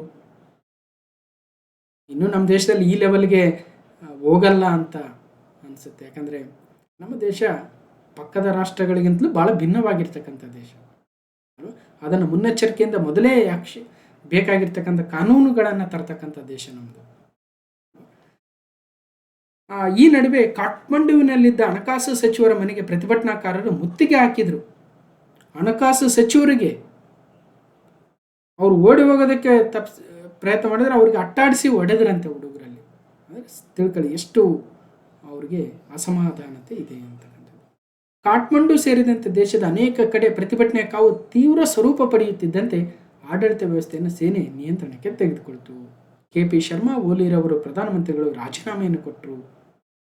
ಸ್ವತಃ ಅಧ್ಯಕ್ಷರೇ ರಾಮಚಂದ್ರ ಪೌಡೇಲ್ ಅವರು ತಾವು ಕೂಡ ರಾಜೀನಾಮೆಯನ್ನು ನೀಡಿದರು. ಈ ಒಂದು ಕ್ರಾಂತಿಗೆ ಪ್ರಮುಖ ಕಾರಣ ಅಲ್ಲಿನ ಯುವ ಶಕ್ತಿಯ ನೇತಾರ ಗುರುಂಗ್ ಅವರು. ಸಾಮಾಜಿಕ ಜಾಲತಾಣಗಳ ಮೇಲೆ ನಿಷೇಧ ವಿಧಿಸಿದ್ದ ನೇಪಾಳ ಸರ್ಕಾರ ಯುವ ಸಮೂಹದ ಕ್ರಾಂತಿಗೆ ಪತನಗೊಂಡಿತು. ನೇಪಾಳದಲ್ಲಿ ರಾಜಪ್ರಭುತ್ವದ ವಿರುದ್ಧ 2006ರಲ್ಲಿ ನಡೆದ ಕ್ರಾಂತಿಕಾರಿ ಹೋರಾಟದ ಬಳಿಕ ಪ್ರಜಾಪ್ರಭುತ್ವ ಆಡಳಿತ ವಿರುದ್ಧ ಮೂಲಭೂತ ಹಕ್ಕುಗಳ ರಕ್ಷಣೆಗೆ 2025ರಲ್ಲಿ ಯುವ ಜನರು ಹೋರಾಟವನ್ನು ಮಾಡಿದರು. ಅಲ್ಲ, ರಾಜಪ್ರಭುತ್ವ ಬೇಡ ಅಂತೇಳಿ ಪ್ರಜಾಪ್ರಭುತ್ವ ತಂದಿರ್ತಕ್ಕಂಥ ದೇಶ ತಂದು 20 ವರ್ಷ ಆಗಿಲ್ಲ, ಈ ರೇಂಜಲ್ಲಿ ಅಲ್ಲಿ ಭ್ರಷ್ಟಾಚಾರ ನಡೆದೋಗಿದೆ ಅಂದರೆ ತಿಳ್ಕೊಳ್ರಿ. ರಾಜರಂತೂ ಅವ್ರನ್ನ ಹಿಡಿಯೋರಿರಲಿಲ್ಲ, ಅವ್ರದ್ದೆಲ್ಲ ಇರೋದೆಲ್ಲ ಅವ್ರದ್ದೇ ಆಸ್ತಿ ಇತ್ತು, ನಡೆದೋಯ್ತು. ಅಲ್ಲಿಂದ ಬಂದು ಪ್ರಜಾಪ್ರಭುತ್ವಕ್ಕೆ ತಂದು ಇಲ್ಲಿ ಮಂತ್ರಿಗಳು, ಪ್ರಧಾನಮಂತ್ರಿಗಳು, ಇನ್ಯಾರೋ ಮಿನಿಸ್ಟ್ರುಗಳು, ಇನ್ಯಾರೋ ಪೊಲಿಟಿಕಲ್ ಲೀಡರ್ಸ್ ಎಲ್ಲ ದೋಚ್ಕೊಂಡು ಹೋದರೆ ಮತ್ತು ಯುವ ಜನತೆ ಏನು ಮಾಡಬೇಡ ಅಲ್ಲಿ. ಅದಕ್ಕೋಸ್ಕರ ಸೂಡಾನ್ ಗುರುಂಗ್ ಎಂಬ ಯುವ ನಾಯಕ ಯುವ ಸಮೂಹವನ್ನೊಳಗೊಂಡ ಅಮಿ ನೇಪಾಳ್ ಸಂಘಟನೆ ಅಧ್ಯಕ್ಷರಾಗಿ ಕ್ರಾಂತಿಕಾರಿ ಚಳುವಳಿಯನ್ನು ಮುನ್ನಡೆಸಿದರು. ಸಾಮಾಜಿಕ ಜಾಲತಾಣ ನಿಷೇಧಿಸಿದ ಸರ್ಕಾರದ ವಿರುದ್ಧ ಗುರುಂಗ್ ಹೋರಾಟಕ್ಕೆ ಕರೆ ನೀಡಿದರು. ಕೊನೆಗೆ ಈ ಜನ್ ಜಡ್ ಅಡಿಯಲ್ಲಿ ಚಳುವಳಿ ಆರಂಭ ಆಯಿತು. ಆದರೆ ಪ್ರಾಬ್ಲಮ್ ಏನಂದರೆ ಅದು ಹಿಂಸೆ ರೂಪವನ್ನು ತಾಳಿತು. ರಾಷ್ಟ್ರಪತಿ ಭವನ, ನಮ್ಮ ಸಂಸತ್ ಭವನಕ್ಕೆ ತೊಂದರೆ ಮಾಡ್ತಕ್ಕಂಥದ್ದು ಒಳ್ಳೆಯದಲ್ಲ, ಬಟ್ ಅವರ ಏನು ಈ ಮಾಬ್ ಸೇರಿದಾಗ ಕೆಲವೊಂದು ಆಗ್ಬಿಡ್ತವೆ, ಏನು ಮಾಡೋಕ್ಕಾಗಲ್ಲ. ಸಿಡಿದೆದ್ದ ಜನ್ಜಿ ಸಾಮಾಜಿಕ ಜಾಲತಾಣ ನಿಷೇಧಿಸಕ್ಕೆ ನೇಪಾಳ ನಲುಗಿದ್ದಲ್ಲ. ಒಟ್ಟಾರೆಯಾಗಿ ನೇಪಾಳದಲ್ಲಿ ಫೇಸ್ಬುಕ್ 87%, ಎಕ್ಸ್ 6%, ಯೂಟ್ಯೂಬ್ 5% ಬಳಸ್ತಾ ಇದ್ದಾರೆ. ನೋಡಿದರೆ ಕಡಿಮೆ ಇದೆ, ಓನ್ಲಿ ಫೇಸ್ಬುಕ್ ಹೆಚ್ಚಿನ ಪ್ರಮಾಣದಲ್ಲಿ ಬಳಸ್ತಾ ಇದ್ದಾರೆ. ನೇಪಾಳ ಸರ್ಕಾರ ಅವನ್ನ ಬ್ಯಾನ್ ಮಾಡ್ತು. ಯಾಕೆ ಬ್ಯಾನ್ ಮಾಡ್ತು? ನೇಪಾಳ ಸರ್ಕಾರವು ದೇಶದಲ್ಲಿ ಕಾರ್ಯಾಚರಿಸುತ್ತಿರುವ ಸಾಮಾಜಿಕ ಜಾಲತಾಣಗಳು ನೋಂದಣಿ ಮಾಡಿಕೊಳ್ಳುವಂತೆ ಸೂಚಿಸಿತ್ತು. ಕೆಲವೊಂದು ಆ ಸಂಸ್ಥೆಗಳು ನೋಂದಣಿ ಮಾಡ್ಕೊಳ್ಳಿಲ್ಲ, ಆವಾಗ ನಿರ್ಬಂಧ ಹಾಕ್ಬಿಡ್ತು. ನಿರ್ಬಂಧ ಹಾಕಿದ ಕಡೆ ಯುವ ಜನತೆ ಸರ್ಕಾರದ ವಿರುದ್ಧ ಹೋರಾಟವನ್ನು ಮಾಡಿತು. ಓಕೆ, ನೆಪೋ ಕಿಡ್ಸ್ ಹ್ಯಾಶ್ಟ್ಯಾಗ್ ಅಂತ. ನೇಪಾಳ ದಂಗೆಯಲ್ಲಿ ಪ್ರತಿಭಟನಾಕಾರರ ಕೈಗಳಲ್ಲಿದ್ದ ರಾರಾಜಿಸುತ್ತಿದ್ದಂತಹ ಫಲಕಗಳ ಭಿತ್ತಿಪತ್ರಗಳಲ್ಲಿ ಏನಿತ್ತು, ನೆಪೋ ಕಿಡ್ಸ್ ಹ್ಯಾಶ್ಟ್ಯಾಗ್, ನೆಪೋ ಕಿಡ್ಸ್ ಅಂತೆ. ದಂಗೆಯ ಮತ್ತೊಂದು ಮಗ್ಗುಲಿನ ಕಥೆಯನ್ನು ಹೇಳುತ್ತೆ. ಅಲ್ಲಿನ ಸಾಮಾಜಿಕ ಜಾಲತಾಣಗಳಲ್ಲಿ ಇದೇ ಹ್ಯಾಶ್ಟ್ಯಾಗ್ ಅಡಿ ಪ್ರಕಟಗೊಂಡ ಪೋಸ್ಟ್ಗಳಲ್ಲಿ ಅಲ್ಲಿನ ರಾಜಕಾರಣಿಗಳು, ಅಲ್ಲಿನ ಪ್ರಭಾವಿಗಳ ಮಕ್ಕಳು ಐಷಾರಾಮಿ ಜೀವನ ಜನರ ಕಂಗೆಣಿಗೆ ಗುರಿಯಾಗಿದ್ದು ಸ್ಪಷ್ಟವಾಗಿ ಗೋಚರಿಸ್ತಾ ಇತ್ತು. ರಾಜಕಾರಣಿಗಳ ಮಕ್ಕಳು ಸಾಮಾಜಿಕ ಜಾಲತಾಣಗಳಲ್ಲಿ ಹಂಚಿಕೊಂಡ ವಿಡಿಯೋಗಳು, ಪೋಸ್ಟ್ಗಳು ಅದೇ ವಯೋಮಾನದ ಜಂಜಿ ಪೀಳಿಗೆಯವರ ಆಕ್ರೋಶಕ್ಕೆ ಗುರಿಯಾಗಿದೆ. ಅದೇ ಹೇಳ್ತಾ ಇರೋದು, 20-30 ಸಾವಿರ ರೂಪಾಯಿ ಇರ್ತಕ್ಕಂಥ ಸಂಬಳವನ್ನು ಪಡೆಯುವ ಒಂದು ಸಣ್ಣ ಜಾಬ್ಗಾಗಿ ಹಗಲು ರಾತ್ರಿ ಕಷ್ಟಪಟ್ಟು ಓದ್ತಾ ಇರ್ತಕ್ಕಂಥ ನಮ್ಮ ವಿದ್ಯಾರ್ಥಿ ಬಳಗ ಎಲ್ಲಿದೆ? 90% ಜನ ಇರ್ತಕ್ಕಂಥದ್ದು ಇಂಜಿನಿಯರಿಂಗ್ ಪದವಿ ಮುಗಿಸಿರ್ತಾರೆ, ಒಂದು ಸಣ್ಣ ಜಾಬು ಸಿಗ್ತಾ ಇಲ್ಲ, ಎಲ್ಲದಕ್ಕೂ ಎಕ್ಸ್ಪೀರಿಯನ್ಸ್ ಬೇಕು, ಅದು ಬೇಕು ಇದು ಬೇಕಂತ ಕೇಳ್ತಾರೆ. ಯಾರೂ ಜಾಬ್ ಕೊಡದೆ ಹೋದರೆ ಎಕ್ಸ್ಪೀರಿಯನ್ಸ್ ಹೆಂಗೆ ಬರುತ್ತೆ? ಇನ್ನೊಂದು ಯಾವುದೋ ಕೋರ್ಸ್ ಮುಗಿಸಿದ್ರು ಸಹಿತ, ಇಂಜಿನಿಯರಿಂಗ್ ಅಂತ ಕೋರ್ಸ್ ಮುಗಿಸಿದ್ರು ಸಹಿತ ಮತ್ತೆ ಸಪ್ರೇಟ್ ಕೋರ್ಸ್ಗಳಿಗೆ ಹೋಗ್ಬೇಕು, ಅದು 1 ಲಕ್ಷ 2 ಲಕ್ಷ ರೂಪಾಯಿ, ಇದು 6 ತಿಂಗಳು ಕೋರ್ಸ್ ಮಾಡಬೇಕು, ಅದಕ್ಕೆಲ್ಲಿಂದ ದುಡ್ಡು ತರಬೇಕು? ಇನ್ನೊಂದು ಕಡೆ ನೋಡಿದರೆ ಫೇಸ್ಬುಕ್ ಓಪನ್ ಮಾಡಿದರೆ, ಯೂಟ್ಯೂಬ್ ಓಪನ್ ಮಾಡಿದರೆ, ಇನ್ಸ್ಟಾಗ್ರಾಮ್ ಓಪನ್ ಮಾಡಿದರೆ ದೊಡ್ಡ ದೊಡ್ಡ ರಾಜಕಾರಣಿಗಳು, ಪ್ರಭಾವಿಗಳು, ಬಿಸ್ನೆಸ್ ಮ್ಯಾನ್ಗಳ ಮಕ್ಕಳು ಐಷಾರಾಮಿ ಜೀವನ ಮಾಡ್ತಾ ಇರ್ತಕ್ಕಂಥದ್ದು ಒಂದು ಕಡೆ ಕಾಣಿಸ್ತಾ ಇದೆ, ಇವತ್ತಿಗೂ ಕಾಣಿಸ್ತಾ ಇದೆ. ಜನರು ಬೆವರು ಸುರಿಸಿ ತೆತ್ತ ತೆರಿಗೆ ದುಡ್ಡಲ್ಲಿ ರಾಜಕಾರಣಿಗಳ ಮಕ್ಕಳು ಫಾರಿನ್ ಟೂರು, ವಿದೇಶಿ ವ್ಯಾಸಂಗ, ವಿಲಾಸಿ ಜೀವನ ಸಾಗಿಸ್ತಾ ಇದ್ರೆ ಮತ್ತೆ ಅಲ್ಲಿನ ಜಂಜಿ ಪೀಳಿಗೆಯಲ್ಲಿ ಹೊಗೆ ಆಡದೇ ಇರುತ್ತಾ? ಜೊತೆಗೆ ನೇಪಾಳದ ರಾಜಪ್ರಭುತ್ವದ ವಿರುದ್ಧ ದೇಶವಾಸಿಗಳ ನೆತ್ತಿ ಕಟ್ಟಿದವರು ಕಮ್ಯುನಿಸ್ಟರು. ಈಗ ಅವರ ವಿರುದ್ಧವೇ ದೇಶವಾಸಿಗಳು ತಿರುಗಿ ಬಿದ್ದಿರುವುದು ವಿಪರ್ಯಾಸ. ಎರಡೂ ದಂಗೆಗಳ ಹಿಂದೆ ಇದ್ದಿದ್ದು ಭ್ರಷ್ಟಾಚಾರ ವಿರೋಧಿ ಅಲೆ ಗಮನಿಸಬೇಕು. ಈಗ ಮತ್ತೆ ಅದೇ ಆರೋಪದ ತೂಗುಗತ್ತಿ ಕೂಡ ಈಗ ಆಡಳಿತ ಮಾಡ್ತಿರ್ತಕ್ಕಂಥವರ ಮೇಲೂ ಕೂಡ ತೂಗ್ತಾ ಇದೆ. ಹೈ ಪ್ರೊಫೈಲ್ ಭ್ರಷ್ಟಾಚಾರ ಪ್ರಕರಣಗಳಲ್ಲಿ ಆರೋಪಿಗಳನ್ನು ಶಿಕ್ಷೆಗೆ ಒಳಪಡಿಸುವಲ್ಲಿ ಬದ್ಧತೆಯ ಕೊರತೆ. ಸುಮ್ಮನೆ ಏನೋ ಬಂಧನ ಮಾಡಿದಂಗೆ ಮಾಡೋದು, ರಾಜೀನಾಮೆ ಕೊಡಿಸಿದಂಗೆ ಮಾಡೋದು, ಮತ್ತೆ ಸುಮ್ಮನೆ ಆಗ್ಬಿಟ್ರೆ ಮತ್ತೆ ಏನಾಗುತ್ತೆ? ಕಾನೂನು ವೈಫಲ್ಯದಿಂದ ಜನರು ಬೇಸತ್ತಿದ್ದರು, ಜನಸಾಮಾನ್ಯ ಸಿಟ್ಟಿಗೊಳ್ಳುವಲ್ಲಿ ಭ್ರಷ್ಟಾಚಾರ ಮತ್ತು ಕಾನೂನು ವೈಫಲ್ಯದ ಪಾತ್ರವೂ ಇಲ್ಲದಿಲ್ಲ ಅಂತ ಗೊತ್ತಾಗ್ತಾ ಇದೆ. ಈಗ ಯಾರೋ ಲೋಕಾಯುಕ್ತ ರೇಡ್ ಆಗುತ್ತೆ ಅನ್ಕೊಳ್ಳೋಣ, ಆದಮೇಲೆ ಅವನ ಸಂಬಳ ಎಲ್ಲ ಸೇರಿದ್ರು 1 ಕೋಟಿ ರೂಪಾಯಿ ಆಗಲ್ಲ, ಅವ್ನು 100 ಕೋಟಿ ಗಳಿಸಿದ್ರೆ, ಮೊನ್ನೆ ಯಾರೋ ನೋಡ್ತಾ ಇದ್ವಿ, ಗುಮಾಸ್ತ ಅಂತ 15,000 ರೂಪಾಯಿ ಸಂಬಳ 100 ಕೋಟಿ ಗಳಿಸಿದ್ದಾನಂತ. ಅದು ಹೆಂಗ್ರಿ ಗಳಿಸಕ್ಕೆ ಸಾಧ್ಯ? ಮತ್ತು ಏನಾಯಿತು? ಈಗ ಅವನು ಏನು ಮಾಡೋದು, ಒಂದು 10 ಕೋಟಿನ ಇವ್ರಿಗೆ ಕೊಟ್ಬಿಟ್ಟು ಇನ್ನು 90 ಕೋಟಿ ಉಳಿಸ್ಕೊಂಡು ಆರಾಮ್ ಜೀವನ ಮಾಡಿಬಿಟ್ರೆ ಮತ್ತು ಕಾನೂನು ಇರೋದು ಯಾಕೆ ಅಂತ ಎಕ್ಸಾಂಪಲ್ ಹೇಳ್ತಾ ಇರ್ತಕ್ಕಂಥದ್ದು. ಅವನಿಗೆ ಸರಿಯಾಗಿ ಯಾರು ತಪ್ಪು ಮಾಡಿದರೆ ಅವ್ರಿಗೆ ಶಿಕ್ಷೆ ಕೊಡ್ತಕ್ಕಂಥದ್ದು ಕಾನೂನಲ್ಲಿದೆ, ಅದು ಆಗಬೇಕು ಅಂತಕ್ಕಂಥದ್ದು ಅರ್ಥ ಆಗ್ತಾ ಇದೆ. ಇಲ್ಲೇನಾಗ್ತಾ ಇದೆ? ಆರೋಪಿಗಳನ್ನು ಶಿಕ್ಷೆಗೊಳಪಡಿಸುವಲ್ಲಿ ಬದ್ಧತೆಯ ಕೊರತೆ. ಮತ್ತು ಅವ್ರು ಬಂದು ರಾಜಾರೋಷವಾಗಿ ಸಮಾಜದಲ್ಲಿ ಓಡಾಡಿದರೆ ಮತ್ತು ಇನ್ನೇನಾಗುತ್ತೆ? ಜನರಲ್ಲಿ ಕಾನೂನು ಮೇಲೆ ನಂಬಿಕೆ ಬರುತ್ತಾ? ಮತ್ತು ಆವಾಗ ಈ ರೀತಿಯ ಕಾರ್ಯಗಳಿಗೆ ಕಾರಣ ಆಗುತ್ತೆ. ನಿರುದ್ಯೋಗ ಸಮಸ್ಯೆ. ಪ್ರತಿದಿನ 5,000 ನೇಪಾಳಿಯರು ಉದ್ಯೋಗ ಅರಿಸಿ ದೇಶ ತೊರಿತಾ ಇದ್ದಾರಂತೆ. ನಿರುದ್ಯೋಗ ಸಮಸ್ಯೆ. ಯುವ ಜನತೆಗೆ ಓದಿದ್ರೂ ಕೆಲಸ ಇಲ್ಲ ಅಂದರೆ ಮತ್ತೆ ಏನಾಗುತ್ತೆ? ಸಾಕಷ್ಟು ಡೀಟೇಲ್ಸ್ ಇದೆ, ಒಳ್ಳೆ ಎಸ್ಸೆಗೆ ಒಳ್ಳೆ ಟಾಪಿಕ್ ಇದೆ ಇದು. ಓಕೆ, ಒಂದ್ಸಲ ನಿಧಾನವಾಗಿದ್ರೆ PDF ಕೊಟ್ಟಾಗ ಓದಿ. ಜಂಜಿ ಏಕೆ ವಿಭಿನ್ನರು? ಆಲ್ಮೋಸ್ಟ್ ಈ ನನ್ನ ವಿಡಿಯೋ ನೋಡ್ತಾ ಇರ್ತಕ್ಕಂಥ ಒಂದು 50% ಜಂಜಿ ಇರ್ತೀರ. ಜಂಜಿ ಅಂದ್ರೇನು? 1997 ಮತ್ತು 2012 ಮಧ್ಯೆ ಜನಿಸಿರ್ತಕ್ಕಂಥವ್ರು. 1997-2012 ಮಧ್ಯೆ ಜನಿಸಿರ್ತಕ್ಕಂಥವ್ರು. ಅವರಿಗೆ ಹೆಚ್ಚಿನ ಈ ಕಂಪ್ಯೂಟ್ರು, ಸ್ಮಾರ್ಟ್ಫೋನ್ಗಳು, ಇಂಟರ್ನೆಟ್, ಸೋಷಿಯಲ್ ಮೀಡಿಯಾಗಳ ಜೊತೆನೇ ಬೆಳೆದಿರ್ತಕ್ಕಂಥ ಒಂದು ವರ್ಗ ಆಗುತ್ತೆ. ಹಾಗಾಗಿ ಸೋಷಿಯಲ್ ಮೀಡಿಯಾ ಇಲ್ಲ ಅಂದರೆ ಭಾಳ ಕಷ್ಟ ಆಗುತ್ತೆ ಅವ್ರ ಜೀವನ. ನೀವು ಒಮ್ಮೆದಮೇಲೆ ನಾಳೆ ಬೆಳಗ್ಗೆ ಯೂಟ್ಯೂಬು, ಫೇಸ್ಬುಕ್ಕು, ಇನ್ಸ್ಟಾಗ್ರಾಮು ಎಲ್ಲವನ್ನ ಬ್ಯಾನ್ ಮಾಡಿಬಿಟ್ರೆ ಸರ್ಕಾರ, ಏನು ಹುಚ್ಚಿಡ್ದಂಗೆ ಆಗುತ್ತೆ ಜನರಿಗೆ. ಏನೋ ಕಡಿಮೆ ಮಾಡಿ ಅಂತ ಹೇಳ್ಬೋದು, ಕಂಪ್ಲೀಟ್ ಬ್ಯಾನ್ ಮಾಡಿದರೆ ಭಾಳ ಕಷ್ಟ ಆಗುತ್ತೆ. ಹಂಗಾಗಿದೆ ಕಷ್ಟ. ಜೊತೆಗೆ ಜಾಗತಿಕ ಹವಾಮಾನ ಬದಲಾವಣೆ, ರಿಸೆಷನ್ನು, ಅರ್ಲಿ ರಿಟೈರ್ಮೆಂಟ್ನಂತಹ ನೂತನ ಟ್ರೆಂಡ್ಗಳೊಂದಿಗೆ ಬೆಳೆದಿರ್ತಕ್ಕಂಥ ಜಂಜಿಗೆ ನೀವು ನಿರ್ಬಂಧ ಹಾಕಿದ್ರೆ ಹೆಂಗಾಗುತ್ತೆ? ನಿರ್ಬಂಧದ ಜೊತೆಗೆ ಅದ್ರ ಹಿಂದೆ ನೆಪೋ ಕಿಡ್ಸ್ ಆಗಿರ್ಬೋದು, ಭ್ರಷ್ಟಾಚಾರ ಆಗಿರ್ಬೋದು, ನಿರುದ್ಯೋಗ ಆಗಿರ್ಬೋದು, ಇವೆಲ್ಲವೂ ಕೂಡ ಕಾರಣ ಆಗಿದ್ದಾವೆ. ಅದೆಲ್ಲವೂ ಒಂದು ಯಾವುದೋ ರೀಸನ್ ಬೇಕಿತ್ತು ಆ ಸಿಟ್ಟು ಹೊರ ಬರೋದಕ್ಕೆ ಅನ್ನೋದು. ಆ ಸಿಟ್ಟು ಈ ಜಾಲತಾಣಗಳ ನಿರ್ಬಂಧದಿಂದ ಬಂತು. ಕೊನೆಗೆ ಅದೇನೇನಿತ್ತು ಅದೆಲ್ಲವೂ ಆಗೋಯಿತು ಅನ್ನೋದು. ಯುವ ದಂಗೆ, ನೇಪಾಳ ಧಗಧಗ, ಸಂಸತ್ ಭವನ, ಸುಪ್ರೀಂ ಕೋರ್ಟ್, ಪ್ರಧಾನಿ ಮಾಜಿ ಪ್ರಧಾನಿ ಅಧ್ಯಕ್ಷರ ಮನೆಗಳಿಗೆ ಬೆಂಕಿ, ಜಂಜಡ್ ಪ್ರತಿಭಟನೆ ಬಿಸಿಗೆ PM ಓಲಿ ಸರ್ಕಾರ ಪತನ, ಸಾವಿನ ಸಂಖ್ಯೆ ಕೂಡ 22ಕ್ಕೆ ಏರಿಕೆ ಆಗಿತ್ತು. ಜೊತೆಗೆ ಬೆಂಗಳೂರು ವಿದ್ಯಾರ್ಥಿ ಬಾಲೇಂದ್ರ ಶಾ ಅವರು ಪ್ರಧಾನಮಂತ್ರಿಗಳಾಗ್ಬೋದು ಅನ್ನೋದಿತ್ತು. ಇಲ್ಲ, ಪ್ರಧಾನಮಂತ್ರಿಗಳಿಗೆ ಬೇರೆ ಇನ್ನೊಬ್ಬರು ಆಯ್ಕೆ ಆಗಿದ್ದಾರೆ. ಅದನ್ನು ನಾನು ಮುಂದಿನ ಸಲ ಇನ್ನಷ್ಟು ಅಪ್ಡೇಟ್ಗಳೊಂದಿಗೆ ಪ್ರಧಾನಮಂತ್ರಿ ಅವರ ಸಚಿವ ಸಂಪುಟ ಏನೇನಿದೆ ಅಂತ ಇನ್ನೊಂದು ವಿಡಿಯೋದಲ್ಲಿ ಹೇಳ್ತೀನಿ.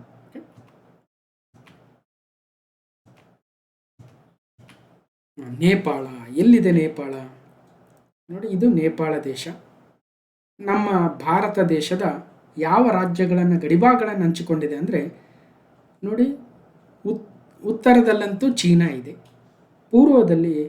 ಪೂರ್ವದಲ್ಲಿ ಸಿಕ್ಕಿಂ ಮತ್ತು ಪಶ್ಚಿಮ ಬಂಗಾಳದೊಂದಿಗೆ, ದಕ್ಷಿಣದಲ್ಲಿ ಬಿಹಾರ ಮತ್ತು ಉತ್ತರ ಪ್ರದೇಶದೊಂದಿಗೆ, ಮತ್ತು ಪಶ್ಚಿಮದಲ್ಲಿ ಉತ್ತರಾಖಂಡದೊಂದಿಗೆ. ಹೀಗೆ ಉತ್ತರಾಖಂಡ 1, ಉತ್ತರ ಪ್ರದೇಶ 2, ಬಿಹಾರ 3, ಪಶ್ಚಿಮ ಬಂಗಾಳ 4, ಸಿಕ್ಕಿಂ 5 ರಾಜ್ಯಗಳೊಂದಿಗೆ ನೇಪಾಳ ಗಡಿಭಾಗಗಳನ್ನು ಹಂಚಿಕೊಂಡಿದೆ ಅಷ್ಟೇ. ಓಕೆ, ಸೊ ನೋಡಿ, ಮತ್ತಷ್ಟು ಡೀಟೇಲ್ಸ್ ಇದೆ, ಮತ್ತಷ್ಟು ಮ್ಯಾಪ್ ಇದ್ದಾವೆ, ನೋಡ್ಬೋದು.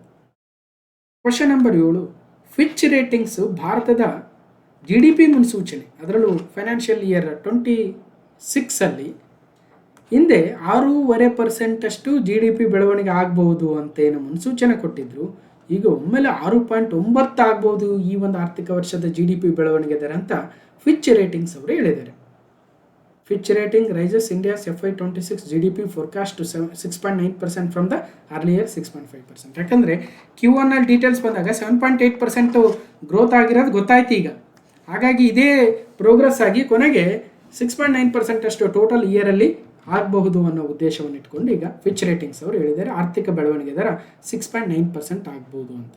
ಓಕೆ, ಜೂನ್ ತ್ರೈಮಾಸಿಕದ ಬೆಳವಣಿಗೆ ಮತ್ತು ದೇಶೀಯವಾಗಿ ಅನುಭೋಗದ ಪ್ರಮಾಣದ ಏರಿಕೆ ಈ ಎಲ್ಲ ಅಂಶಗಳಿಂದಾಗಿ ಫಿಚ್ ರೇಟಿಂಗ್ಸ್ ಪ್ರಸಕ್ತ ಹಣಕಾಸು ವರ್ಷ FY26 ಇದರಲ್ಲಿ 6.9ಕ್ಕೆ ಏರಿಸಿದೆ. ಈ ಮೊದಲು 6.5 ಅಂತ ಹೇಳಿದ್ರೆ ಈಗ ಹೆಚ್ಚಿಗೆ ಮಾಡಿದ್ರು. ಒಂದು ಕಡೆ ನೋಡಿದರೆ ಭಾರತದ ಬೆಳವಣಿಗೆ ದರ ಕುಸಿತವನ್ನು ಕಾಣ್ಬೋದು ಅಂತ ಎಲ್ಲ ಅಂದಾಜಿತ್ತು. ಕೆಲವೊಬ್ಬರು ಈಗ ನೋಡಿ, IMF ಏನು ಹೇಳಿದ್ರು 6.4 ಅಂತ, ವಿಶ್ವ ಬ್ಯಾಂಕು 6.3% ಅಂತ ಹೇಳಿದರು. ಅದಾದಮೇಲೆ ಯಾರೋ ಮೂಡೀಸ್ ಅವರು 6.3 ಅಂತ ಹೇಳಿದರು, ಮತ್ತು S&P ಅವರು 6.5 ಅಂತ ಹೇಳಿದರು. ಹೀಗೆ ADB ಅವರು 6.5 ಅಂತ ಹೇಳಿದರು. ನಮ್ಮ RBI ಕೂಡ 6.5 ಹತ್ತತ್ರ ಅಂತ ಹೇಳಿತ್ತು. ಆದರೆ ಇವೆಲ್ಲ ನಿರೀಕ್ಷೆಗಳನ್ನು ಮೀರಿ 7.8% Q1 ಆಗಿದೆ. Q2, Q3, Q4 ಎಲ್ಲ ಸೇರಿದರೆ 6.9 ಆಗ್ಬೋದು ಅಂತ ಫಿಚ್ ರೇಟಿಂಗ್ಸ್ ಅವರು ಹೇಳ್ತಾ ಇದ್ದಾರೆ. Okay, Fitch rating 6.9, S&P global 6.5. ನೋಡೋಣ ಮತ್ತೆ S&P ಗ್ಲೋಬಲ್ ಅವರು ನೆಕ್ಸ್ಟ್ ಪ್ರೊಜೆಕ್ಷನ್ ಕೊಟ್ಟಾಗ ಏನಾಗುತ್ತೆ ಅಂತ. IMF 6.4, world bank 6.3, ADB 6.5, reserve bank 6.5 ಮತ್ತು ನಮ್ಮ ಆರ್ಥಿಕ ಸಮೀಕ್ಷೆ ಏನು ಹೇಳ್ತಾ ಇದೆ 6.3 to 6.8 ಅಂತ. ಇವೆಲ್ಲವೂ ಕೇಳ್ತಾರೆ. ಫಿಚ್ ರೇಟಿಂಗ್ಸ್ ಅಂತಕ್ಕಂಥದ್ದು ಅಮೆರಿಕ ಮೂಲದ ಒಂದು ರೇಟಿಂಗ್ ಏಜೆನ್ಸಿ ಆಗುತ್ತೆ, financial services agency. Question number 8, ವಿಶ್ವದ ಮೊದಲ 3 ಸೇವೆಯ ಸಂಪೂರ್ಣ ಮಹಿಳೆಯರೇ ಇರುವ ಸಮುದ್ರ ಪ್ರದಕ್ಷಿಣಾ ಯಾತ್ರೆಗೆ ರಾಜನಾಥ್ ಸಿಂಗ್ ಅವರು ಚಾಲನೆಯನ್ನು ನೀಡಿದರು. Rajnath Singh flags off Samudra Pradakshina world's first tri service all women circumnavigation sailing expedition ಏನು ಪ್ರಪಂಚ ಯಾತ್ರೆಗೆ ಹೋಗ್ತಾ ಇದೆ. ನಮ್ಮ ಭಾರತದ 3 ಸೇನೆಗಳ ಒಂದು ಮಹಿಳೆಯರ ತಂಡ, ಸಂಪೂರ್ಣ ಮಹಿಳೆಯರೇ ಇದ್ದಾರೆ, ಅದರಲ್ಲಿ 10 ಜನ ಮಹಿಳೆಯರೇ ಇದ್ದಾರೆ. ಸಮುದ್ರ ಪ್ರದಕ್ಷಿಣೆಗೆ ಈಗ ಒಪ್ಪಿಗೆಯನ್ನು ಅಥವಾ ಚಾಲನೆಯನ್ನು ಕೊಟ್ಟಿದ್ದಾರೆ ರಾಜನಾಥ್ ಸಿಂಗ್ ಅವರು. First tri service all women circumnavigation sailing expedition flagged off ಇಲ್ಲಿ ಮುಂಬೈಯಿಂದ, ಗೇಟ್ವೇ ಆಫ್ ಇಂಡಿಯಾ ಮುಂಬೈಯಿಂದ ಸಮುದ್ರ ಪ್ರದಕ್ಷಿಣೆಗೆ ಹೋಗ್ತಾ ಇದ್ದಾರೆ. ಓಕೆ, ಯಾವ ಒಂದು ಹಡಗನ್ನು ಬಳಸ್ತಾ ಇದ್ದಾರೆ ಅಂದರೆ Triveni, Indian army sailing vessel IASV ತ್ರಿವೇಣಿಯನ್ನು ಬಳಸ್ತಾ ಇದ್ದಾರೆ. ಓಕೆ, ಸುಮಾರು 26,000 ನಾಟಿಕಲ್ ಮೈಲನ್ನು ಸುತ್ತಾಕಿಕೊಂಡು ಮೇ 2026ಕ್ಕೆ ಮತ್ತೆ ಮುಂಬೈಗೆ ವಾಪಸ್ಸು ಮರಳಲಿದ್ದಾರೆ. ಈ ಒಂದು ಯಾತ್ರೆಗೆ ಕೇಂದ್ರದ ರಕ್ಷಣಾ ಸಚಿವರು ರಾಜನಾಥ್ ಸಿಂಗ್ ಅವರು ಫ್ಲಾಗ್ ಆಫ್ ಮಾಡಿದರು. ಸಮುದ್ರ ಪ್ರದಕ್ಷಿಣೆ from gate way of India. ಇದು ಮೊದಲ ಒಂದು ಪ್ರದಕ್ಷಿಣೆ ಆಗುತ್ತೆ 3 ಸೇನೆಯ, ಅದರಲ್ಲೂ ಕಂಪ್ಲೀಟ್ ಮಹಿಳೆಯರ ಟೀಮೇ ಹೋಗ್ತಾ ಇರ್ತಕ್ಕಂಥದ್ದು. Nari Shakti. 10 women officers are from Army, Navy, Air Force. Raksha Mantri Shri Rajnath Singh virtually flags off the tri-services all women circumnavigation sailing expedition ಸಮುದ್ರ ಪ್ರದಕ್ಷಿಣ. ಹೆಸರು ಸಮುದ್ರ ಪ್ರದಕ್ಷಿಣ. ಎಲ್ಲಿಂದ ಹೋಗ್ತಾರೆ? ಈಗ ಮುಂಬೈಯಿಂದ ಹೋಗಿರ್ತಕ್ಕಂಥದ್ದು. ಇಲ್ಲೆಲ್ಲಿ ಸೌತ್ ಆಫ್ರಿಕಾದ ಕೇಪ್ ಆಫ್ ಗುಡ್ ಹೋಪ್, ಹಾಗೆಯೇ ಮುಂದೆ ಹೋಗಿ ಅಮೆರಿಕದ ಸೌತ್ ಅಮೆರಿಕದ ತುದಿಯಿಂದ ದಾಟಿಕೊಂಡು ಆಸ್ಟ್ರೇಲಿಯಾ ನ್ಯೂಜಿಲೆಂಡ್ ಕಡೆ ಬಂದು ಮುಂದೆ ನಮ್ಮ ಮುಂಬೈಗೆ ಸುಮಾರು 26,000 ನಾಟಿಕಲ್ ಮೈಲ್ಗಳನ್ನು ದಾಟಿಕೊಂಡು ಬರ್ತಾರೆ. ಈ ಸಮಭಾಜಕ ವೃತ್ತವನ್ನು 2 ಬಾರಿ ಹಾದು ಹೋಗ್ತಾರೆ, ಒಂದ್ಸಲ ಹೋಗುವಾಗ ಮತ್ತೆ ಬರುವಾಗ. ನೋಡಿ, okay. Samudra Pradakshina tri services all women circumnavigation sailing expedition. ಅದರಲ್ಲಿ ಲೀಡರ್ ಆಗಿ ಲೆಫ್ಟಿನೆಂಟ್ ಕರ್ನಲ್ ಅನುಜಾ ವರುಡ್ಕರ್ ಅವರಿದ್ದಾರೆ ಮತ್ತು 10 ಜನರ ವಿವಿಧ ಮಹಿಳೆಯರ ಟೀಮ್ ಕೂಡ ಇದೆ. ಕೇಪ್ ಆಫ್ ಲೀವ್ ಇನ್ ಅಂತೆ, ಕೇಪ್ ಆಫ್ ಲೀವ್ ಇನ್ ಆಸ್ಟ್ರೇಲಿಯಾದಲ್ಲಿ, ಹಾಗೆ Cape of earn south America ಮತ್ತು ಕೇಪ್ ಆಫ್ ಗುಡ್ ಹೋಪ್ ಅಂತ ಕರಿತೀವಿ ಆಫ್ರಿಕಾ ಖಂಡದ್ದು. ಈ 3ಗಳನ್ನು ಸುತ್ತ ಹಾಕಿಕೊಂಡು ಬರ್ತಾರೆ.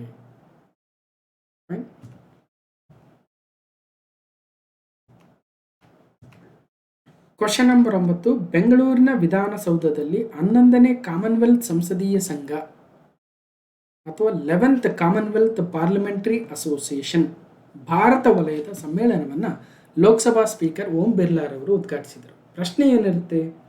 ಇತ್ತೀಚೆಗೆ 11th ಕಾಮನ್ವೆಲ್ತ್ ಪಾರ್ಲಿಮೆಂಟರಿ ಅಸೋಸಿಯೇಷನ್ CPAದ ಭಾರತ ರೀಜನ್ ಕಾನ್ಫರೆನ್ಸನ್ನು ಯಾವ ಪ್ರದೇಶದಲ್ಲಿ ಆರ್ಗನೈಸ್ ಮಾಡಲಾಗಿತ್ತು? ಬೆಂಗಳೂರು, ಹೈದರಾಬಾದ್, ಚೆನ್ನೈ, ದೆಹಲಿ. ಅಂದರೆ ನಮ್ಮ ಬೆಂಗಳೂರಿನಲ್ಲಿ.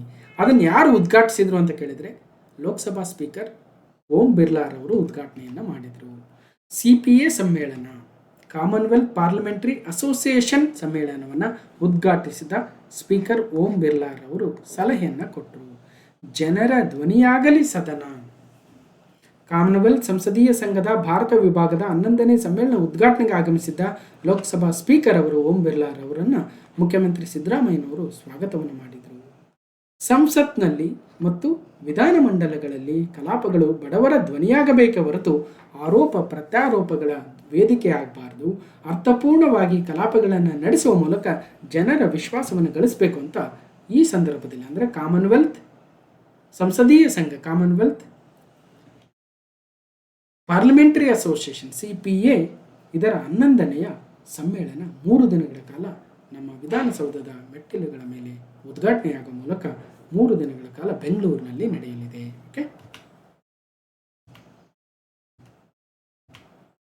Question number 10. ಪೊಲೀಸ್ ಸಿಬ್ಬಂದಿಗಳ ಆರೋಗ್ಯ ತಪಾಸಣೆಗಾಗಿ ಬೆಂಗಳೂರು ನಗರ ಪೊಲೀಸರು ಹ್ಯಾಪಿಯೆಸ್ಟ್ ಹೆಲ್ತ್ ಸಹಯೋಗದೊಂದಿಗೆ ಪ್ರಾಜೆಕ್ಟ್ ಖುಷಿಯನ್ನು ಪ್ರಾರಂಭಿಸಿದ್ದಾರೆ. The Bengaluru city police in collaboration with happiest health has launched the project Khushi for health screening of police personal.